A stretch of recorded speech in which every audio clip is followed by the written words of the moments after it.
to the devil. So if you are in the mining sector and you don't understand how violence against women is being perpetrated around the mining industry, you are fundamentally missing something. My last example is about social policy, for instance, around electricity. We have seen in some countries where the Minister of Finance has decided, for instance, to help the household to reduce the cost of electricity in the evening through the electronic meters. You can see the consumption of electricity in the evening and reduce the price to help the household. In that particular example, in a couple of countries where it happened, what happened afterwards is that the budget of the electricity in the household belongs to the man. The woman spends on kitchen, but the man spends on the rent and electricity. So if you reduce the price of electricity, in fact, you are reducing the budget of the man in the household, because electricity is the responsibility of the man. So even though you said you remember my household approach, so if without looking inside the household to see who pays electricity in the household in this country, you are thinking that you are helping the household, but in fact, you are helping the man. That is inside the house. Now, in the industry, what happens is that people making shoes and making other things start shifting the production from the day to the evening, where the electricity is cheaper. So when they start processing in the evening, what do?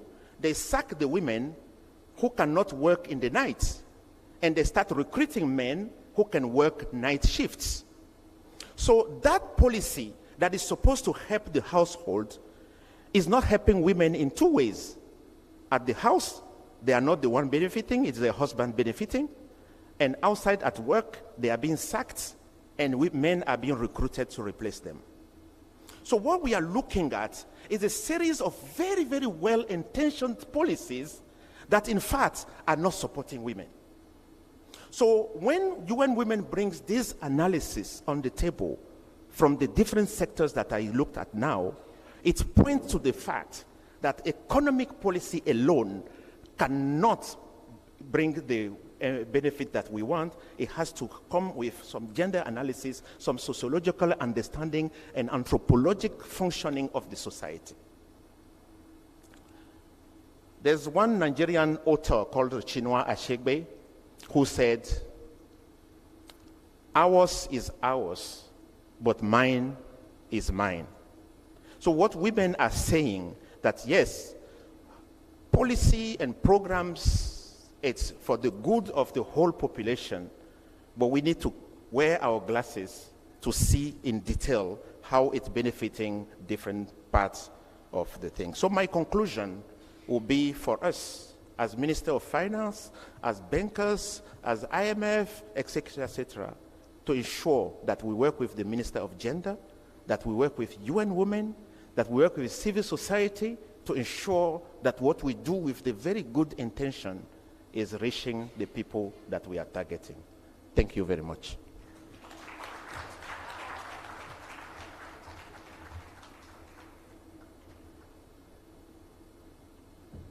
Thank you so much for these great remarks and interesting illustrations. Last but not the least, we have Dr. Netu Mawanya, Permanent Secretary at the Ministry of Finance, representing Honorable Minister of Finance of the United Republic of Tanzania. Please welcome, Doctor.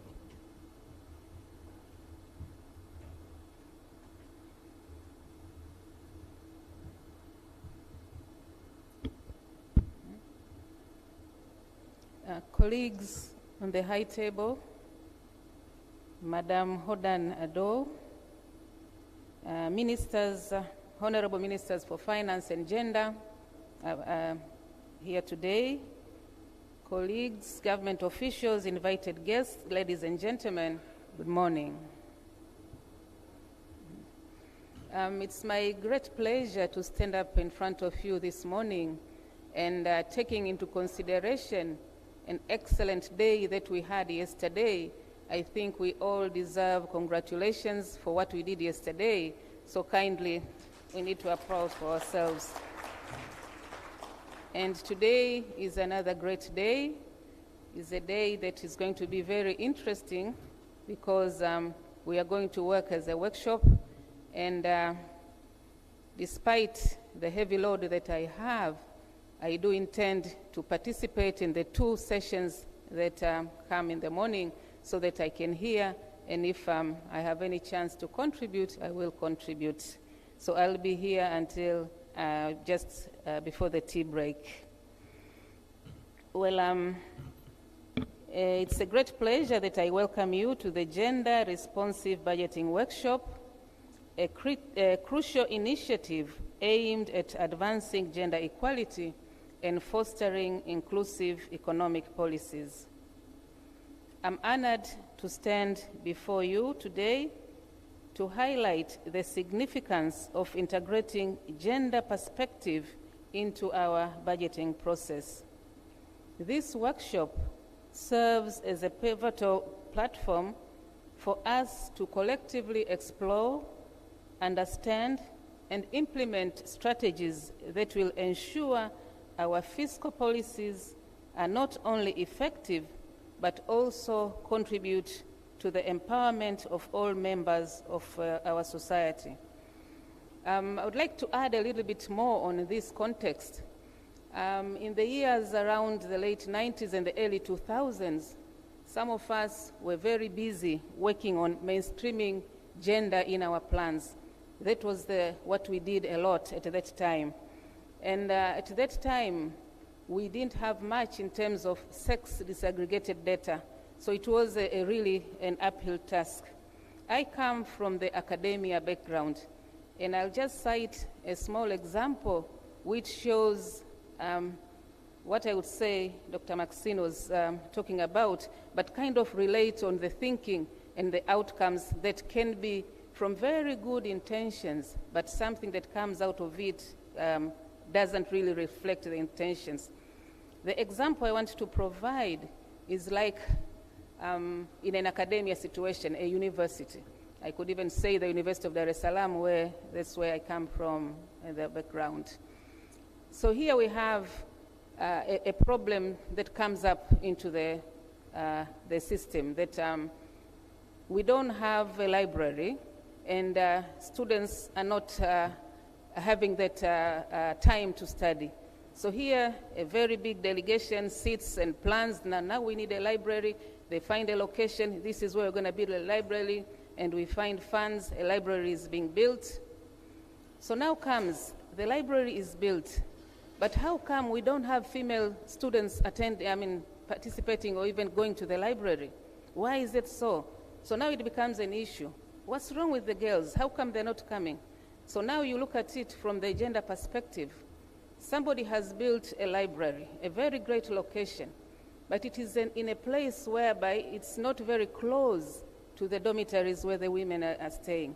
And in between the dormitories and the library, there is a thick kind of wood, and there is a pathway, but it is kind of a wooden, a lot of trees, a small forest kind of.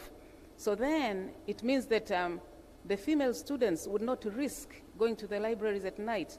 But here we are, we have invested so much, a very state-of-art library, but you don't have female students. So it's the thought, it's how you think, the perceptions, and how you feel that you need to look, it's what we call sometimes the gender lenses, but you have to see a good intention, libraries there, but you don't have female students. So they are still studying in their rooms in the evenings because of the threat, the security matter. So those are the things, I think, what Dr. Maxine was saying, that we need to have those good intentions could easily do things that are not what we intended. Gender responsive budgeting is not merely a fiscal exercise, it is a commitment to social justice, recognizing the unique needs and contributions of both women and men. By incorporating gender considerations in our financial planning, we are taking a substantial step towards building a more equitable and inclusive nation. Over the course of this workshop, I encourage you to engage actively, share your experiences, and draw inspiration from the diverse perspectives that our distinguished speakers and participants bring to the table. Together, we can harness the power of collaborative knowledge to design budgetary frameworks that address the specific challenges faced by different segments of our population. Ladies and gentlemen, I express my sincere gratitude to all our partners, experts, and participants who have joined us in this endeavor. Your dedication to this cause is instrumental in driving positive change. May this workshop be a catalyst for transformative actions, paving the way for a future where gender equality is not just an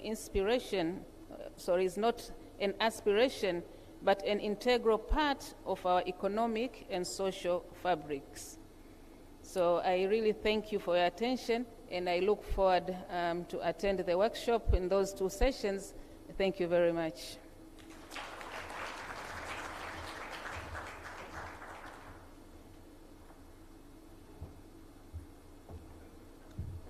Thank you so much. A round of applause for our 3 speakers for opening today's sessions.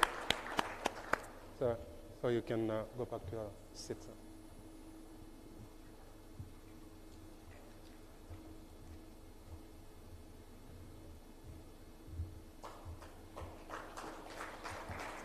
Okay. Moving on our agenda, we are proceeding with the first session on the gender and economic development. Please welcome Monique New York. She is a Deputy Division Chief at the IMF Strategy, Policy and Review Department and leading the IMF Gender Agenda.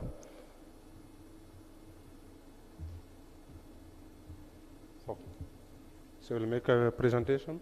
Yes, my friends, can you put on?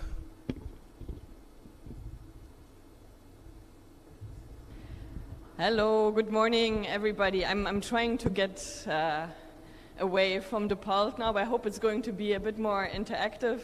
Please feel free to interrupt me anytime, yell in, share your experiences. I think what the presenter just highlighted is really also the comparative advantage that we all have from our experiences, from what we are working on. So this presentation is really going to be like more IMF stuff, starting with the macro economy. We talked a bit about it yesterday already. Then presenting some of the gender statistics across sub-Saharan Africa. We're very familiar to those who are working deeply on gender, maybe less familiar for those who are joining from Ministry of Finances, and then we'll go into the economic linkages. And then we'll have our partners from UN Women discussing the policy elements. So again, all about complementarities. So the context, this is what I mentioned yesterday, and this is how we are framing the whole gender discussion also at the IMF, is a really low growth environment. What this chart shows you is basically the 5 years ahead growth projections, right? So what is growth going to be, or what do we expect growth to be in 5 years' time? And this is really highlighting that, I'm trying to use the pointer, right? This is really highlighting that it's the lowest in decades, right? So for several decades, the growth expectations are lowest, which means policymakers are looking for new engines of growth, or like trying to see what can we do to boost growth prospects for the benefit of the population. I mentioned yesterday, traditional growth engines seem to have stalled, so there's not much that we could get, for example, from trade that has been driving growth across the globe for quite some time. What else could be done? And in this context, basically, we are introducing gender. So let me give you just a global picture again. UN colleagues will know it, colleagues from the gender ministries will know this very well. This is based on UNDP, Gender Inequality Index. It's just showing a global picture of how it's looking like, and it's basically like the colder the color, like the more blue, the more equal gender equality is in this country, and it's measured specifically across 3 dimensions, right? Inequality of opportunity, of outcomes, and representations. We'll have labor force participation gaps in there. You have some measure of education there. Was originally secondary completion rates. Data is not very good. Permanent Secretary just mentioned that we need the data to analyze it, so we substituted it here by secondary enrollment rates, some measure of health outcomes, adolescent fertility, maternal death, and then a share of women seats in parliament. So the punchline from this picture is really that like the region that we're considering right now, according to this measure, is still somewhat behind other countries, as measured by these statistics, right? But you can look, obviously, at all kinds of different indicators. So let's dive into various measures. We talked a lot about female labor force participation. Of course, it's relevant. It's probably less relevant for a lot of the countries that are represented here today, where gender gaps are relatively low because everybody is working. Women are working very hard. But the real problem is that women are more likely to be in vulnerable employment, more likely to be in informal sector as well, with less protection, which is basically what you're seeing on the right-hand side. So you see Sub-Saharan Africa basically with a higher share of vulnerable employment, and then also women being disproportionately in there.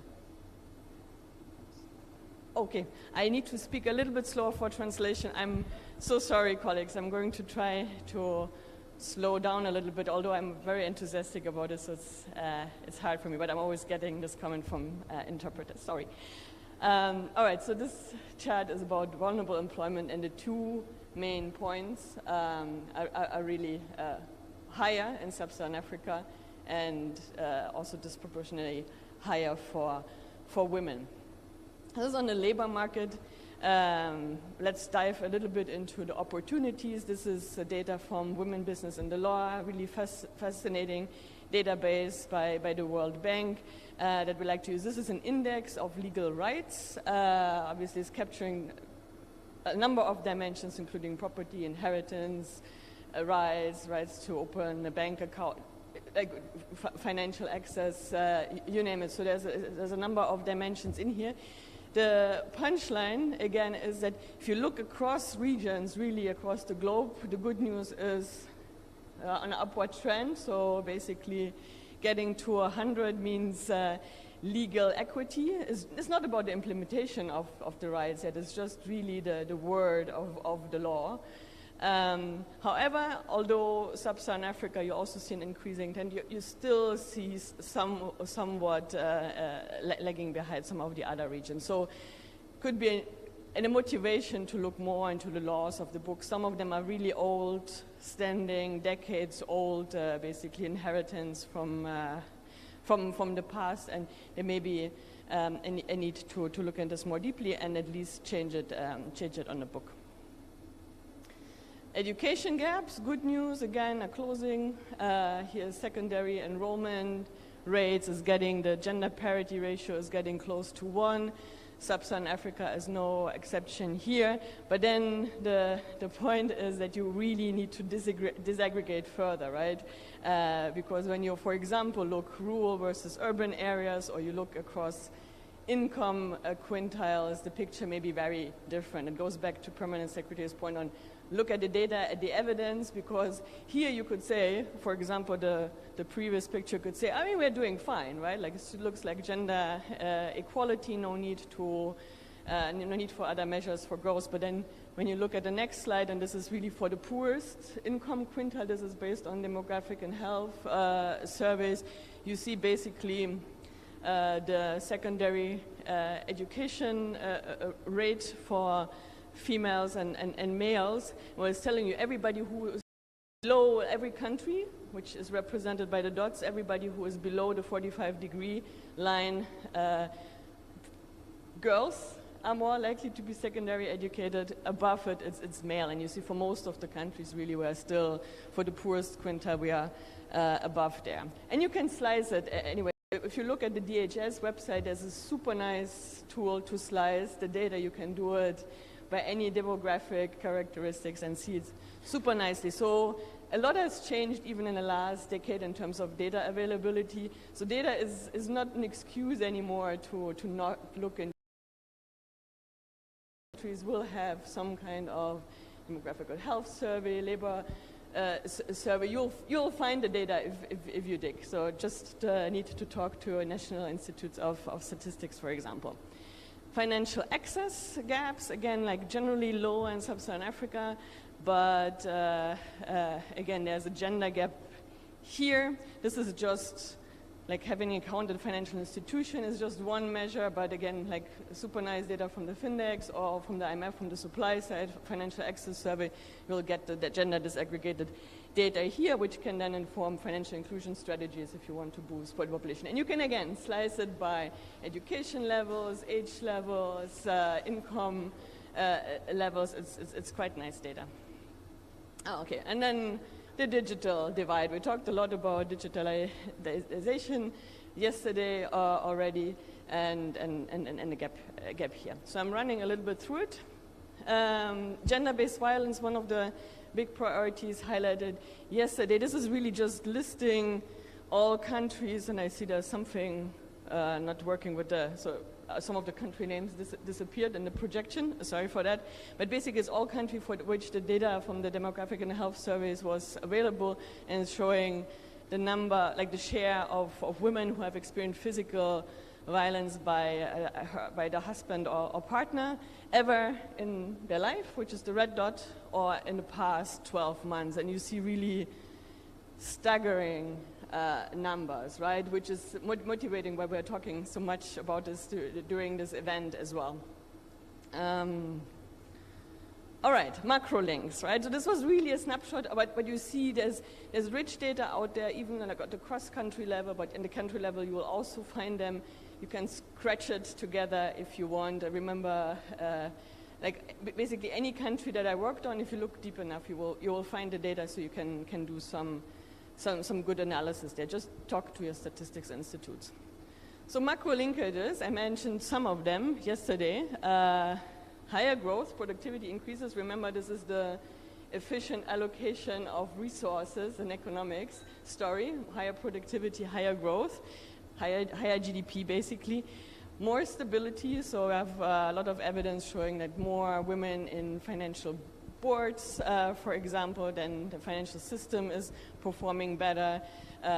We heard yesterday about women repaying their loans, maybe more, more likely to repay their loans. There's analysis on non-performing loans in the banking system and how it relates to female taking out credit. So it's always, the evidence points towards a good story in terms of stability there from the financial side.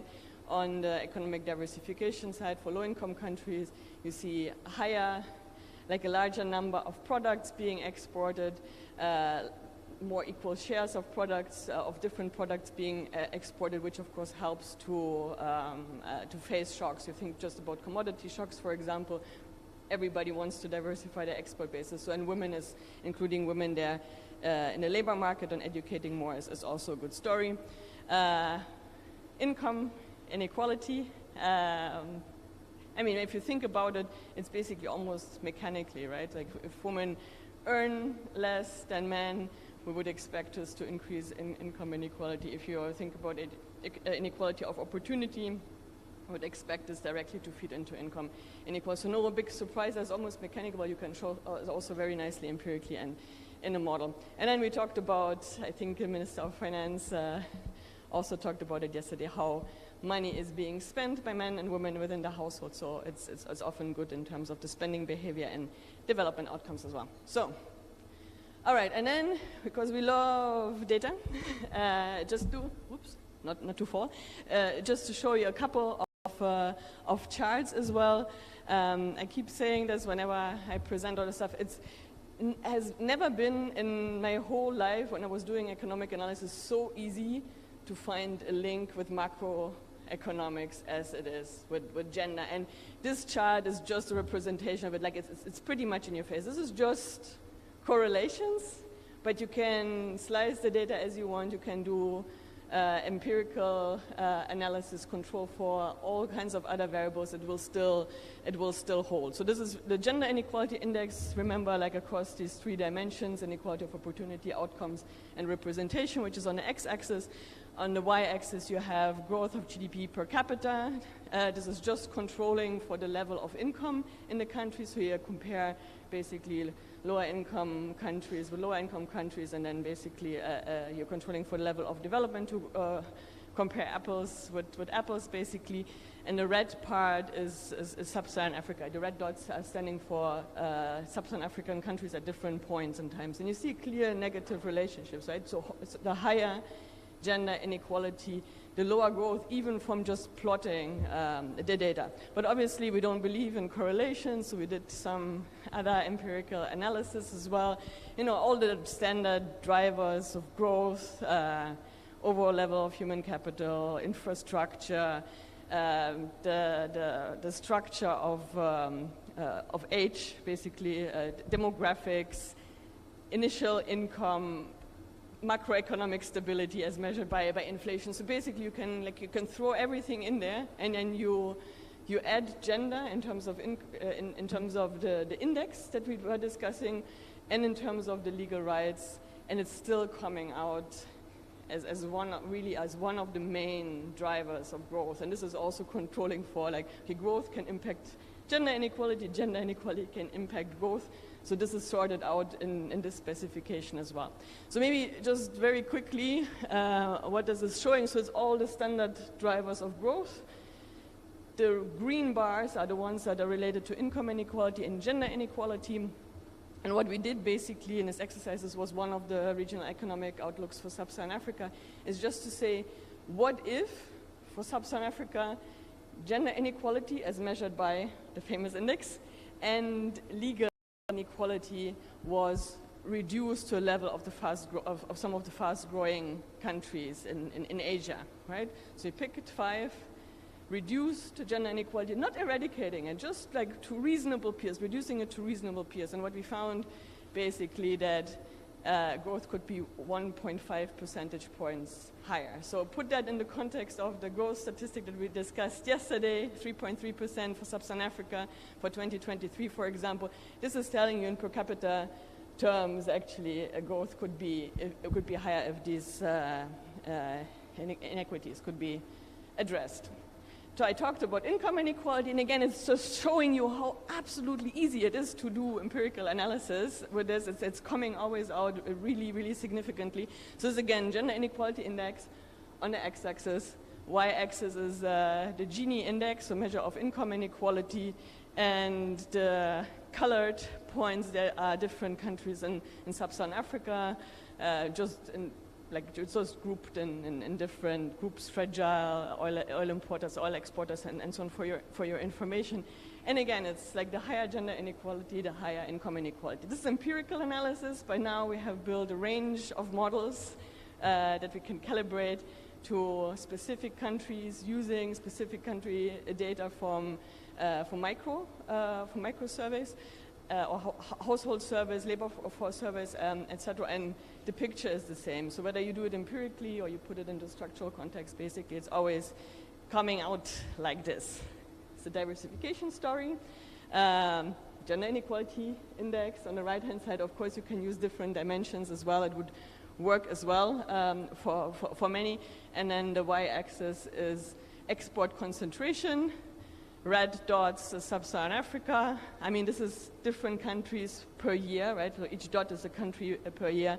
And again, it's coming out strongly for low-income countries. And I'm showing you scatter plots, but again, believe me, there are papers that are published in also academic journals that do all the econometrics correctly, and gender will still pop out. It's just better for the visuals to show it like this. Some evidence from Europe. I hope going forward we get also more for Sub-Saharan Africa is basically on firms' performance here. So it's not always only good news for the macroeconomy, it's good for economic performance as well. So here basically looking at net income, profit before tax, earnings before income and tax, and basically the more women in senior positions in these firms, as based on this like European sample, also the better the financial performance. And then I cannot not cite Razmanis' paper, so this is basically stolen, one chart stolen from one of his papers, the link between development and gender-based violence. And mentioned it quickly yesterday. Obviously, eradicating it is a goal in itself, but then there are different channels to look through it. So short-term economic activity with higher GBV rates would suffer because, I mean, women would work less hours. There's lower productivity per hour for obvious reasons. And in the longer term impacts is lower labor supply, lower human capital formation, and less public and private investment in physical capital because, well, money is absorbed, as we heard yesterday from UNFPA as well, for the legal system and also health costs. So the punchline is really that it all goes back to the macro, and the macro is obviously just one of the many reasons why we care about this. We have it in the SDGs. It's a goal in itself. But then to make the case, and also for us to make the case to work on it, basically we're linking it to the macro. It's a very quick snapshot of what we do. I specifically did not discuss policies. I know policies are coming and drivers are coming. And I also have to say, I'm very grateful to Dr. Maxime also and the Permanent Secretary. You mentioned the examples of like well-intentioned policies, because a lot of times we get the calls as an institution, why don't you include gender within your lending programs, for instance? Why is there not more conditionality related to gender?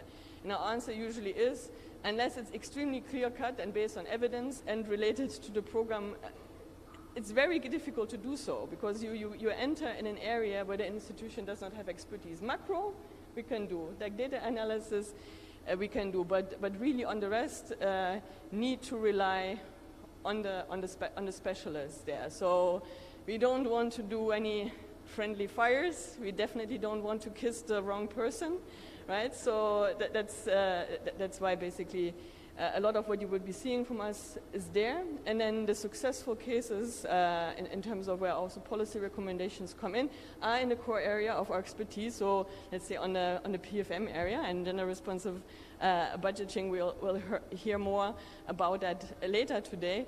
And on the granular policy advice, it's really like, let's talk to the ministries of gender, let's look at the evidence, let's talk to other development partners to complement the evidence, just to manage expectations about also like our role.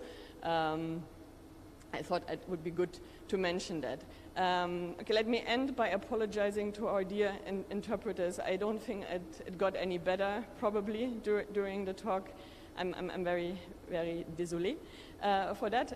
Very, very sorry. Okay, let me finish here. My email address is there in case you want to get in touch on any of that. Let me maybe open this up for discussion, questions. How are we doing on time? Is it still okay?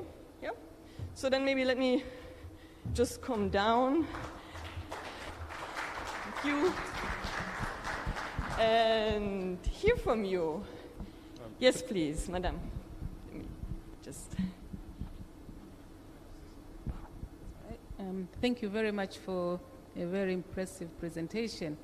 I have one question or interest, particularly on the export diversification and gender equality, because some of our economies depend on export.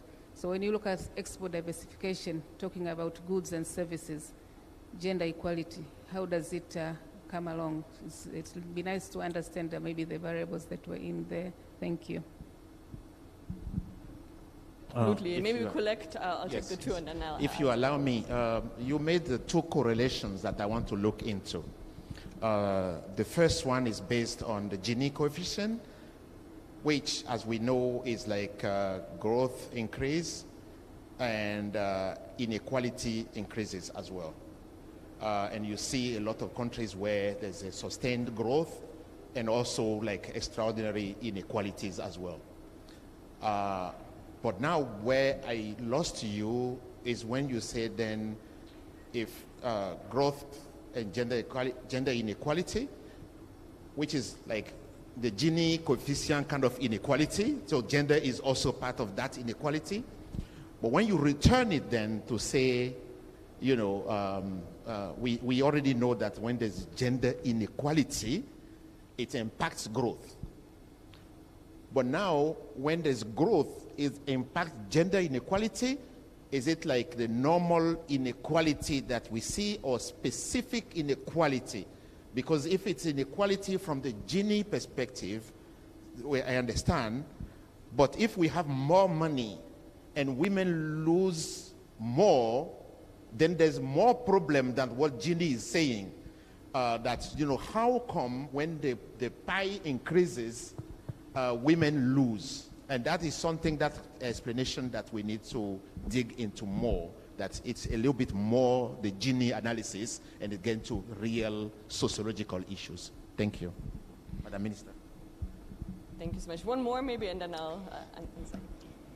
Hello, yeah, thank you very much for that wonderful presentation. You lost me with your last chart. This was on the economic gains from reducing gender-based violence are large, but then what you outlined, they look like economic losses because you have lower productivity, lower this, and those that cannot be economic gains. So I need one to get clarification. Thank you.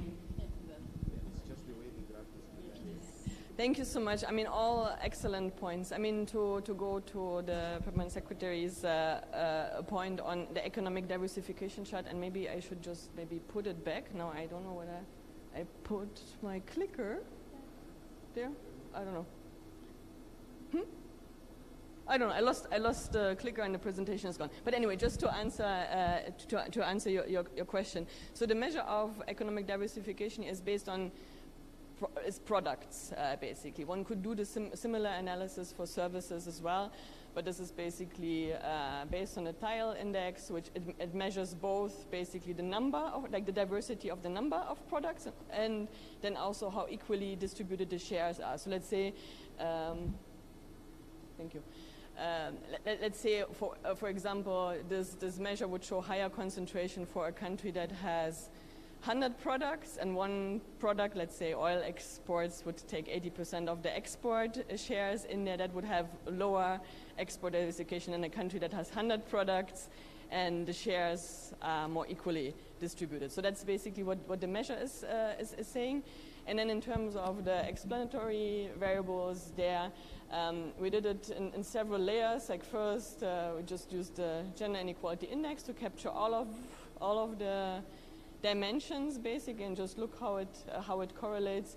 And then we dig deeper in terms of gender gaps of education and also female labor force participation gaps. So these two dimensions on the human capital side, basically educate more, smarter ideas, more entrepreneurs, more products coming out, and lower labor force participation gaps in terms of larger pool of talent in the labor market. Again, better ideas, more entrepreneurship, more exports coming out. So it's both times coming through the efficient resource allocation story that we saw in growth as well. I really like your point about adding services as well, so we could definitely do that as well. Oh. Okay. Is better this way? Okay, very good. So we'll stand like this. And then again, we showed the correlations, but these regressions is generalized method of moments, controlling for endogeneity, where all other variables are in there. So gender is basically an add-on to the standard regressions or the standard empirical analysis that is done there. Then very good point on the Gini and the gender, and basically the answer is going to be yes, gender and inequality are, like gender inequality and income inequality are related, straight related, and growth and gender also straight related. But then growth and income inequality, you have this, like in lower stages, inequality rises, and then later on also when inequality falls again, so you have more of an inverted U-shape thing, but you're controlling for all kinds of other factors here. So in the, basically in the regressions, you will be controlling for economic opportunities as well. So it's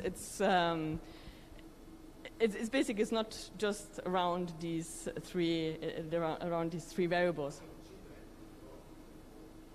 Sorry? Yes. Yes, it could, yeah, as well, which is controlled for basically. So we have dependency ratios in these regressions as well. So all of these other factors, basically, that you have usually in the literature, they are already singled out. And a good point on, I mean, fertility decline, so it's captured by the dependency ratios, GDP per capita, so also like this U-shaped thing is captured. We have interactions with low-income countries to capture also that at different stages of development, the relationship could be different. So basically what you're seeing at the end is like really just separating out the gendered impact.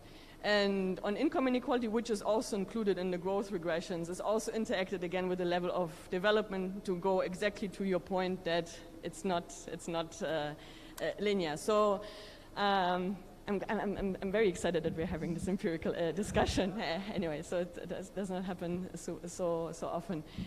More questions? Oh, no, and Madam, your point also on the last slide is basically I just tried to put together like a positive note in the title on the gains, and then really what the chart was showing at the flip side of it. So when gender-based violence is higher, then you have short-term and long-term losses.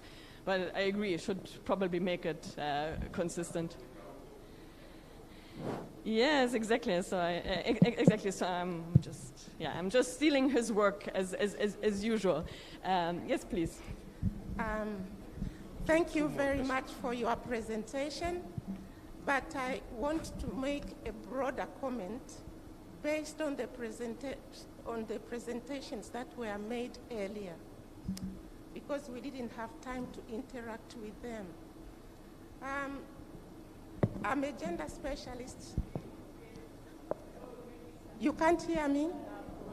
Now you can hear me? Very good, thank you, and I'm sorry.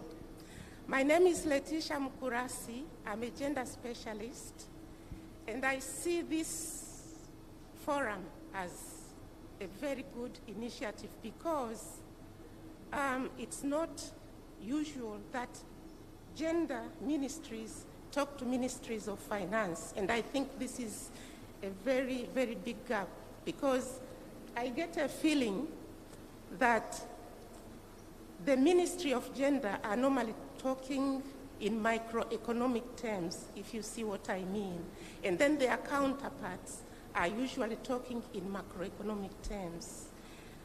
Sincerely, I would have expected to hear more about the interactions between ministries of finance in specific countries and their ministries for gender, because I do perceive a gap.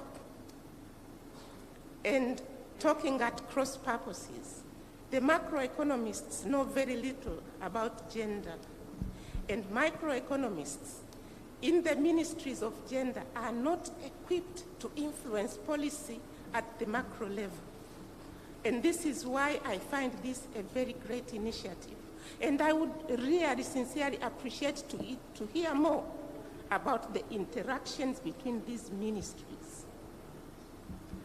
The ministries for gender are not normally perceived to be very essential. They get very little in terms of staff, in terms of resources, budgetary resources, and yet they are catering for 51% of the population, and they have to integrate these issues in different sector ministries and so forth, and yet they do not have that political clout to influence policy.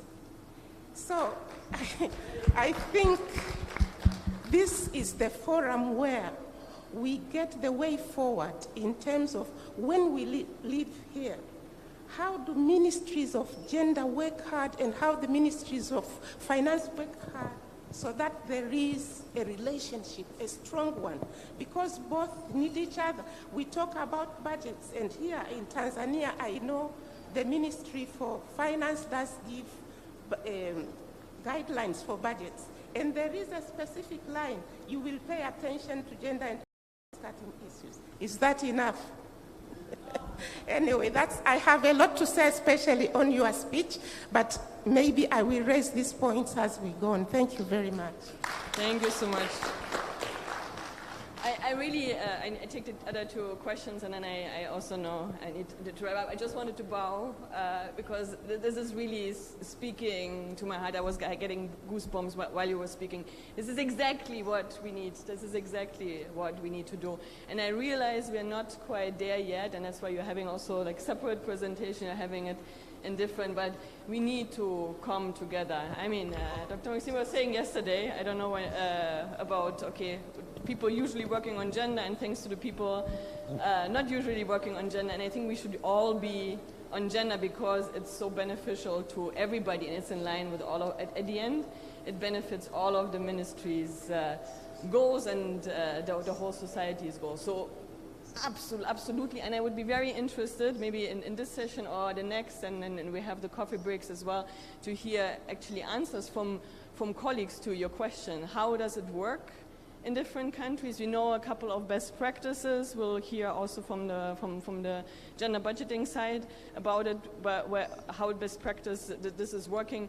But really, let's talk what works and what does not work. Okay, I saw two more hands, and then maybe we'll wrap. You'll get my mic, and then oh, you have the mic already, and I give you like the preemptive mic already. Thank you. My name is Daima Mohamed Mkalimoto from Zanzibar. I thank you very much, all of you, for yesterday and today. And I just want to contribute, as my fellow said. My concern is about the institutional setup. I know in Tanzania we have central governance planning and the local governance planning, and I think we should always capitalize in the local level planning, where you see the people, you see the women, you see everybody, you see the population down there. So to me, I see that sector planning is not very much in favor of local governance. I know that during this period of Mama Samia, we have a lot of changes. We have some more money going down there. I just want to emphasize that we should always try to talk with the people down there. Let them drive our policy making. Let them tell us the problems they face, and therefore we will make change. The change that we want now will happen that way. Thank you very much.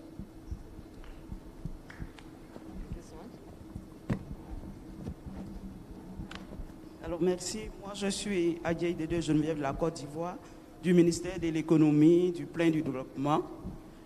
Alors, je suis vraiment intéressé par les questions de données, parce qu'on sait que c'est à partir des données que les gouvernants peuvent prendre des décisions. Alors généralement, lorsque nous regardons la structure de nos économies, où nous savons que la majeure partie des activités, surtout pour les femmes, sont dans l'informel, je souhaiterais avoir l'expérience que vous avez, puisque vous travaillez sur ces questions de données macroéconomiques. Comment est-ce qu'on peut capter déjà la contribution des femmes et comment est-ce qu'on peut faire une analyse? Parce que généralement, lorsqu'on fait le lien entre la croissance et l'emploi, c'est difficile de faire ressortir les spécificités.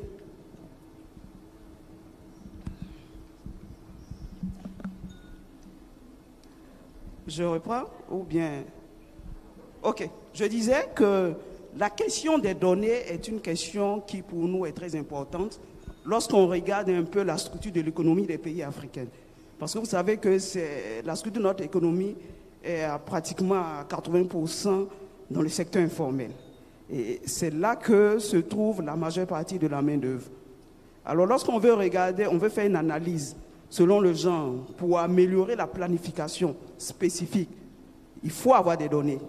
Moi, c'est ces données-là. Quelles sont, de l'expérience que vous avez, des pays qui ont réussi à faire sortir, à tracer les données, de sorte qu'on puisse avoir des données qui orientent les décisions dans la planification, mais même dans la budgétisation. Parce que lorsqu'on essaye de parler de budgétisation sensible aux gens, vous allez voir que les États font des efforts pour augmenter les allocations au niveau des différents secteurs sociaux.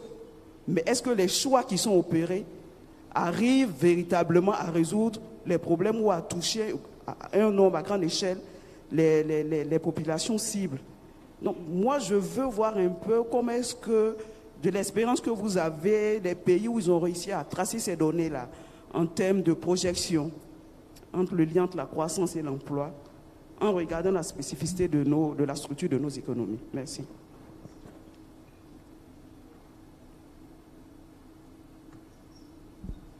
Thank you so much for the question. So first of all, agree on including all levels and from the grassroots up. And I apologize because I speak a little bit of French, but I was overestimating my abilities here. So thank you for the question. On data, really, it's an excellent point. So first, I want to make an encouraging statement that data availability is growing. Most of the time this may not be the most recent data. It may be more structural surveys. It's not always that you're getting the most recent and best survey, but you'll find something. And some of the indicators are not extremely fast moving. So you'll find it from the demographic and health surveys. If the country has labor force surveys, you will find that data. But the second step is to use that data. So for example, as I was preparing for that presentation, I was playing with the demographic and health surveys. And there are fantastic tools out there. So even if somebody does not have the micro skills to go through large data sets and prepare this, there are a lot of tools out there basically that will prepare the charts for you, that will disaggregate it by gender, not only by gender, but by gender and income, by gender and education, by gender, urban versus rural, in some countries by religion or by caste, basically, so one can get the information. Again, it may not be the 2023 survey or 2022, but some of these things are structural and not as fast moving, so one would get a pretty good sense of it. So I would just say, look for what is available, and then especially for ministries that, we all know we are super busy, capacity is constrained, everybody is dealing with a million priorities. Look for the tools that are out there as well. So a lot of people have already thought about how to make life easier, put these data into a context and just slice it basically. So I keep saying demographic and health survey because there I was amazed how easy it is to do, because it will give you for a particular country basically the gender disaggregation, income quintile, wealth quintile disaggregation, rural, urban, all kinds of characteristics for a huge range of indicators, and then you can compare it also with other countries as well. We ourselves are trying to put out some tools to make life easier as well. They are internally in development. If we have time, I'll show a few slides later in a different section. And then really in terms of new data generation and making data available, it's also linking the Statistics Institute up with some of the other institutions. So what we realized, for example, is that a lot of the central banks have the data on financial access because some of the financial institutions are reporting it, but it's not going anywhere. So our colleagues from our statistics department are trying to collect from the supply side, basically. That's how the financial access survey basically came to life. And now as it's reported, it's collected somewhere, but this data was sitting there, right? So you can use it basically, most of the countries would have non-performing loans by gender, for instance. I know I went to Chile, for example, and there the central bank was using this for advocacy purposes, so saying, okay, commercial banks, obviously, you have lower NPLs for women than for men. Wouldn't it be a good business case for you to lend more to women? And it was actually eye-opening for the commercial banks to see that, and then they could adjust their business model to it.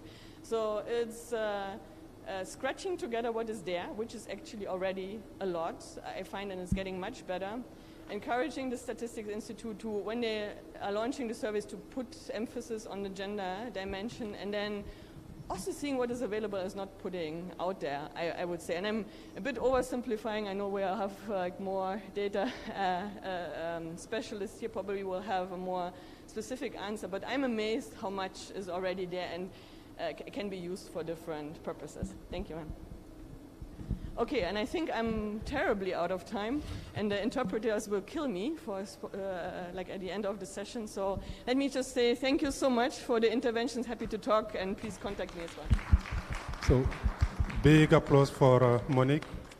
Thank you so much for this nice presentation about the economic benefit of closing the gender gap. Our next session is a very good complement to Monique's presentation, and will focus on the non-economic barriers to equal participation. So please welcome Maria Noel Weiser, UN Women Regional Director for the Americas and the Caribbean, Generation Equality Project Executive and Senior Advisor to the Executive Director of UN Women. Please welcome.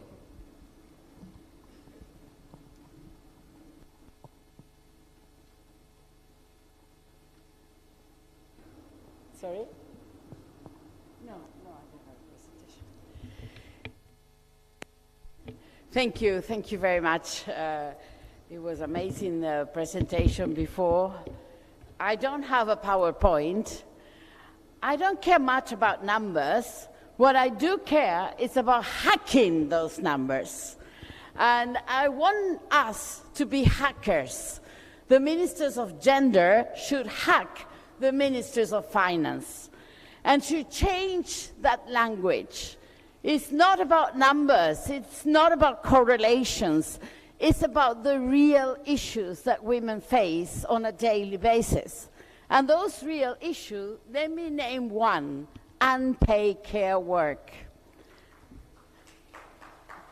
So unpaid care work is what is missing in this analysis, I'm sorry to say. And what is missing in this analysis, in every analysis I hear from ministers of finance, is what is that? How can you measure the unpaid care work? Well, I'm here to say that in Latin America we have advanced a lot about care and about time use. What is the time use of women? And we all know that our time is double or triple what the time of men use in the care work. And, you know, one thing that the COVID brought to us is the analysis of care. Because the sick people of COVID mainly were in the households, were taken care by the women. The women who had to leave work, the women who had to attend the sick of COVID in the household, and the women who had to burden the shadow pandemic that was the increase in violence against women. And there's something that we haven't found the measure yet, which is the health, the mental health of women doing unpaid care work. So those are the factors that UN Women is trying to bring some light, and is trying to bring some, analysis that are more closer to the dear ministries of finance to get the financing. And that's the biggest issue. How do we get attention on the macro analysis? And recently, UN Women has started to work on that. And let me bring you an example of my region. In Argentina, we helped the creation of the unit of gender in the Ministry of Economy. And that changed the dynamic discussions with the IMF. For the first time, the gender dimension was put in the table of those men that were negotiating, because there wasn't a single woman. The only woman was the director of the gender unit in the Ministry of Economy. And that dimension was so important that they decided to push for a legal framework to create a care system. And that's what we are pushing in my region. Create public, private, mixture, community-level care systems. Why? Because the lack of time of women is so important that the whole society has to take care of that. Care is a human right, and that's why we need to guarantee that the care is really protected by the state by two things: by training women that are in the care system and by providing regulations. And the second aspect of the care system is that allows women to participate in the economy. We still have in the world a very low women participation in the labor market. And that is one of the drivers why we don't grow, because we are half of the population. We are not a vulnerable sector. We are not just a little part of the society to take care. We are half of the population. Therefore, we need to be putting our efforts, our energy, and our drive of change in the economy. And this is the biggest issue. How do we do gender transformation? I myself am very tired of hearing gender mainstream. What does that mean, gender mainstream? Let's go for the gender transformation. Let's change the drivers of the economy and the drivers of understanding that the labor market needs women and that we need women in the formal economy. And that's the biggest issue as well. Women are always in the informal economy. So perhaps you can have a little job today, but you don't have social protection for the future. So you are driving yourself towards more poverty when you are older. And that's a bigger issue. We need to create formal employments. And for that, we need this ecosystem that protects women and helps women in the unpaid care work. And that's why the care system, the care economy, the society of care, we need to think in a much bigger manner. So that, for me, is the biggest driver of what is not an economic factor, but it drives the changes of economic factor. So that's why the care system is so important to consider when we're thinking about changing the non-economic barriers of equal participation. The second factor is the fact that women are not an active participant in the financial sector, either because we don't have the financial education or we are discriminated by stereotypes and bias in order to get a loan. And that's the biggest problem that women have. They can have access to microcredit, but when they want to upscale their own endeavor, their own enterprise, their own little business, they cannot have access to credit. So financial inclusion is essential as well for women to be able to drive transformation in their households, in their communities, and of course in the country. So that's another non-economic barrier that is super important to consider. And sometimes we don't think about it, but the stereotypes and the bias are there. And they are also there in the fintech, in the innovative financial sector that provides loans to women online without even knowing the women, but they consider that because he's a woman, there is a stereotype and there is a bias. And we are seeing the same results in the softwares and the artificial intelligence that is stereotyping and discriminating women again.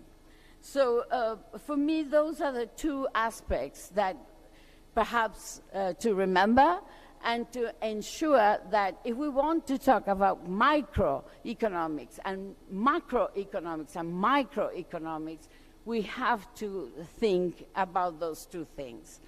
How to ensure that women access to care systems, and how to ensure that we eliminate stereotypes and bias in the financial sector.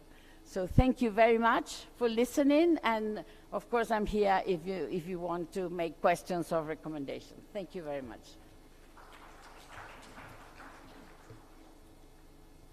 Thank you so much. Big applause for Maria Noel Baiza. Let's open the session for questions. Any question? Okay.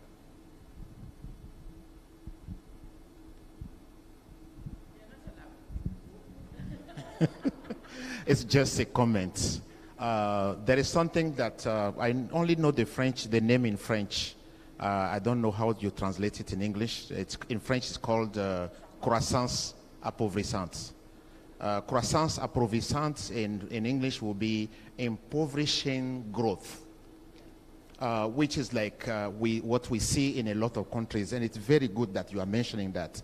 It's like you are growing, but the way you are growing is impoverishing you, because you are growing, but the structure of your economy does not sustain that growth. You are growing without the development of human capital. You are growing without supporting the women who are at the basis of your sustained growth. So either you are in the mining and you ignore women, you are in the services, you ignore women, and you think you are getting money. But that resource that you are getting as Ministry of Finance, you are not investing that in what is going to make the future of your country, and then you are like a giant, but your feet are in clay.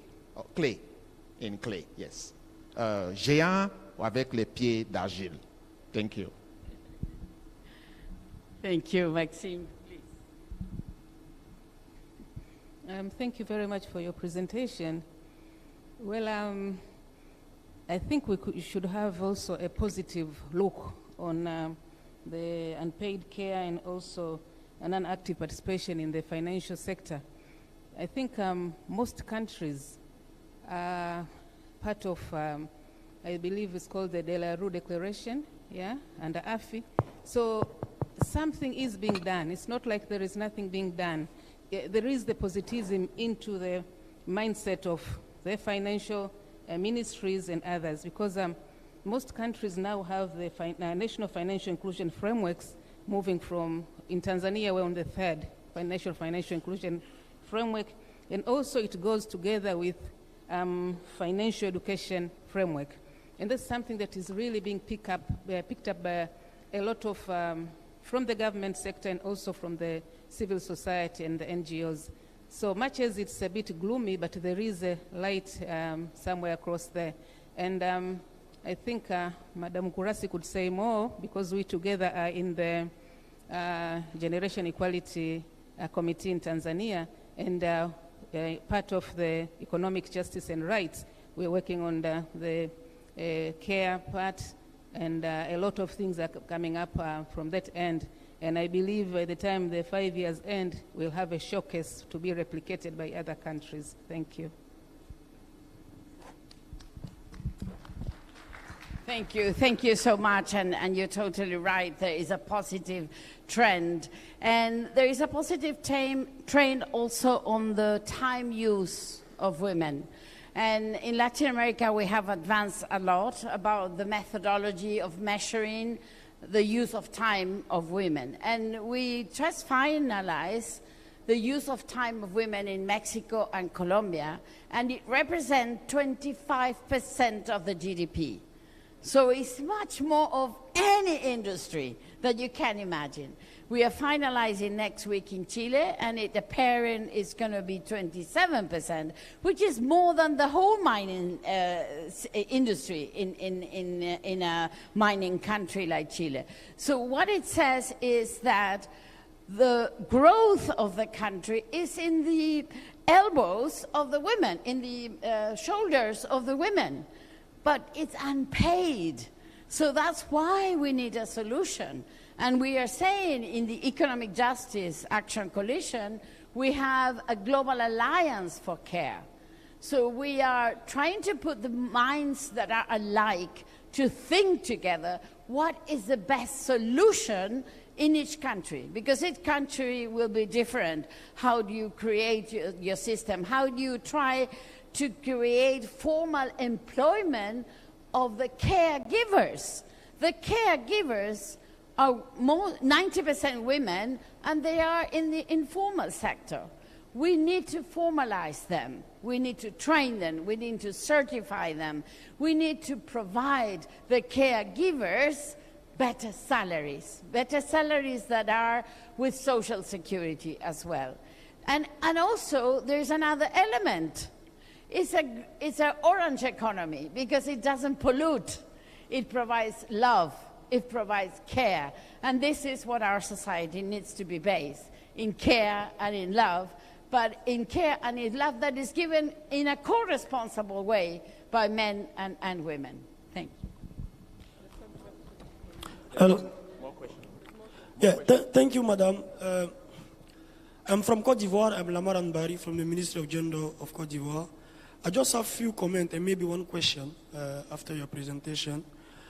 The first thing is that most of the time maybe we are not questioning too much the role of the private sector.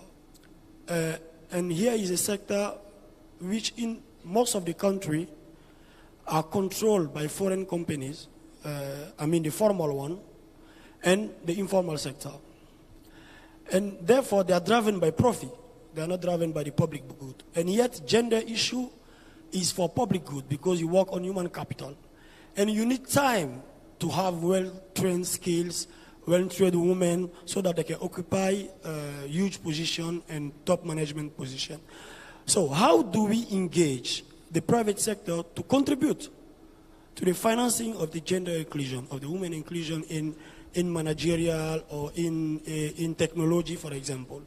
This is one thing, because the private sector could say, this is not our mandate. Our mandate is not to contribute to equality in a country. Our mandate is to make profit and go home. So how do we engage them? This is my first question. And the other comment I want to do is it is proven that, for example, in our country, women are paying back debt more than men. So you men here, you must excuse me, but that is the truth. They are paying back debt. When you give them loan, they are paying on time normally, because the reimbursement rate are somehow in some places about 90% to 95%. But why since the last 10 years to the last 15 years, we have not been able to put that as scale so that we can facilitate inclusion? Thank you. Thank you so much for your question, because I do believe that the private sector is the driver of generating employment. It's obvious that is like that. And we have a solution from your women. We call it the 7 principles of women economic empowerment, because we put up there those principles to make the private sector aware what they are doing wrong, if I may say that. These principles are why you don't have women in your senior management, why you corner women to 2 main divisions, HR and marketing. Those are the feminization of the works in the companies. You rarely see a women engineer being the chief of the industry. You know, so why? Why is that? You're losing the energy and the creativity of women. And on top of that, 80% of the decisions to buy or to contract a service, you know who does this? A woman in the household. Why? Because the woman knows what good and what service to buy. 80% of those decisions are done by women. So a company that doesn't include women in their senior management, in their boards, is a company that is doomed to fail. because it's a company that will not understand what the market wants. So it's very good business to include women in the senior management, to include women in the boards, and to include women in the whole decision-making, not only in the company, but also in the supply chain and in the community. So that's why we, as Young Women and the Global Compact, we created the 7 principles of women economic empowerment. We have almost 8,000 companies in the world that are doing that. And once you sign it, you have a confidential instrument to see where you are.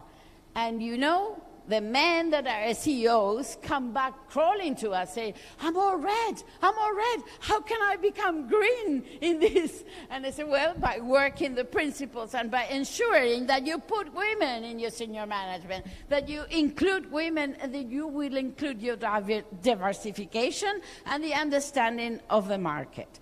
So that's to answer the first question. It's vital, the private sector, and it's vital, the private sector, also for the care economy. Because when you have your employee that is happy, it will be more productive. And if that employee is a woman and has flexibility and have a care system next to her, that women will be loyal to your company and will continue working with you. See, yeah, look at the meritocracy. That's the care that holds us. And the second question that you raised about the financial sector, let me tell you a story that we did with the Inter-American Development Bank in Chile. We hired 20 people. 10 women and 10 men, they were all actors and actresses. And they went to 20 banks with the same conditionalities, with the same everything, you know, to ask for a loan. You know what? 25% of the women were rejected. And we say, but why? It was the same conditions, you know, the same questions were asked, the same answers and all that. And then we discover that the risk analysts were all men. And because the women were young, they could be pregnant, and perhaps they would not pay the loan. She's too pretty, or she's too ugly, whatever. There were excuses that we couldn't believe it when we saw, you know, the result. The end result, I went to present it to the 20 CEOs of the banks. They were all men, fat, smoking, you know. They were all the typical bankers. And, you know, you just lost $5 billion because you are discriminating and you have bias and stereotypes against women. And let me tell you, you don't have a single women portfolio analysis. You have only men. So you banks are going to disappear very soon from the market. So those are the kind of exercise that we try to do to show how discrimination, stereotype, bias is impeding banks to earn money. So it's a good business, gender equality, and it's a good business that we all have to be engaged, because we are 0.5% of the population. We are not a vulnerable group in a corner. Let me maybe add a small something before the next question. I'm the one who asked to put this on the map. I think it's very, very illustrative of the race. But now all of these people in front of women does not belong to them. They don't wash clothes for themselves. They don't, do anything for themselves. What they do mainly is for the gentlemen who are on the right side, because they are all married. They all have dirty clothes. They all have things to eat. And those are the women doing these things for them. So if that is the case, and I'm the Minister of Finance for all of these 6 people, I would say, okay, since the people on the left side are doing things for the people on the right side, we need corrective measures. Either as a government, I step in to pay for these things, or so that the women can shift to the right side and be able to compete normally. So it's a very, very critical that we that we do these things. So thank you very much again for raising these things. Very, very important. Next question, and probably the last one.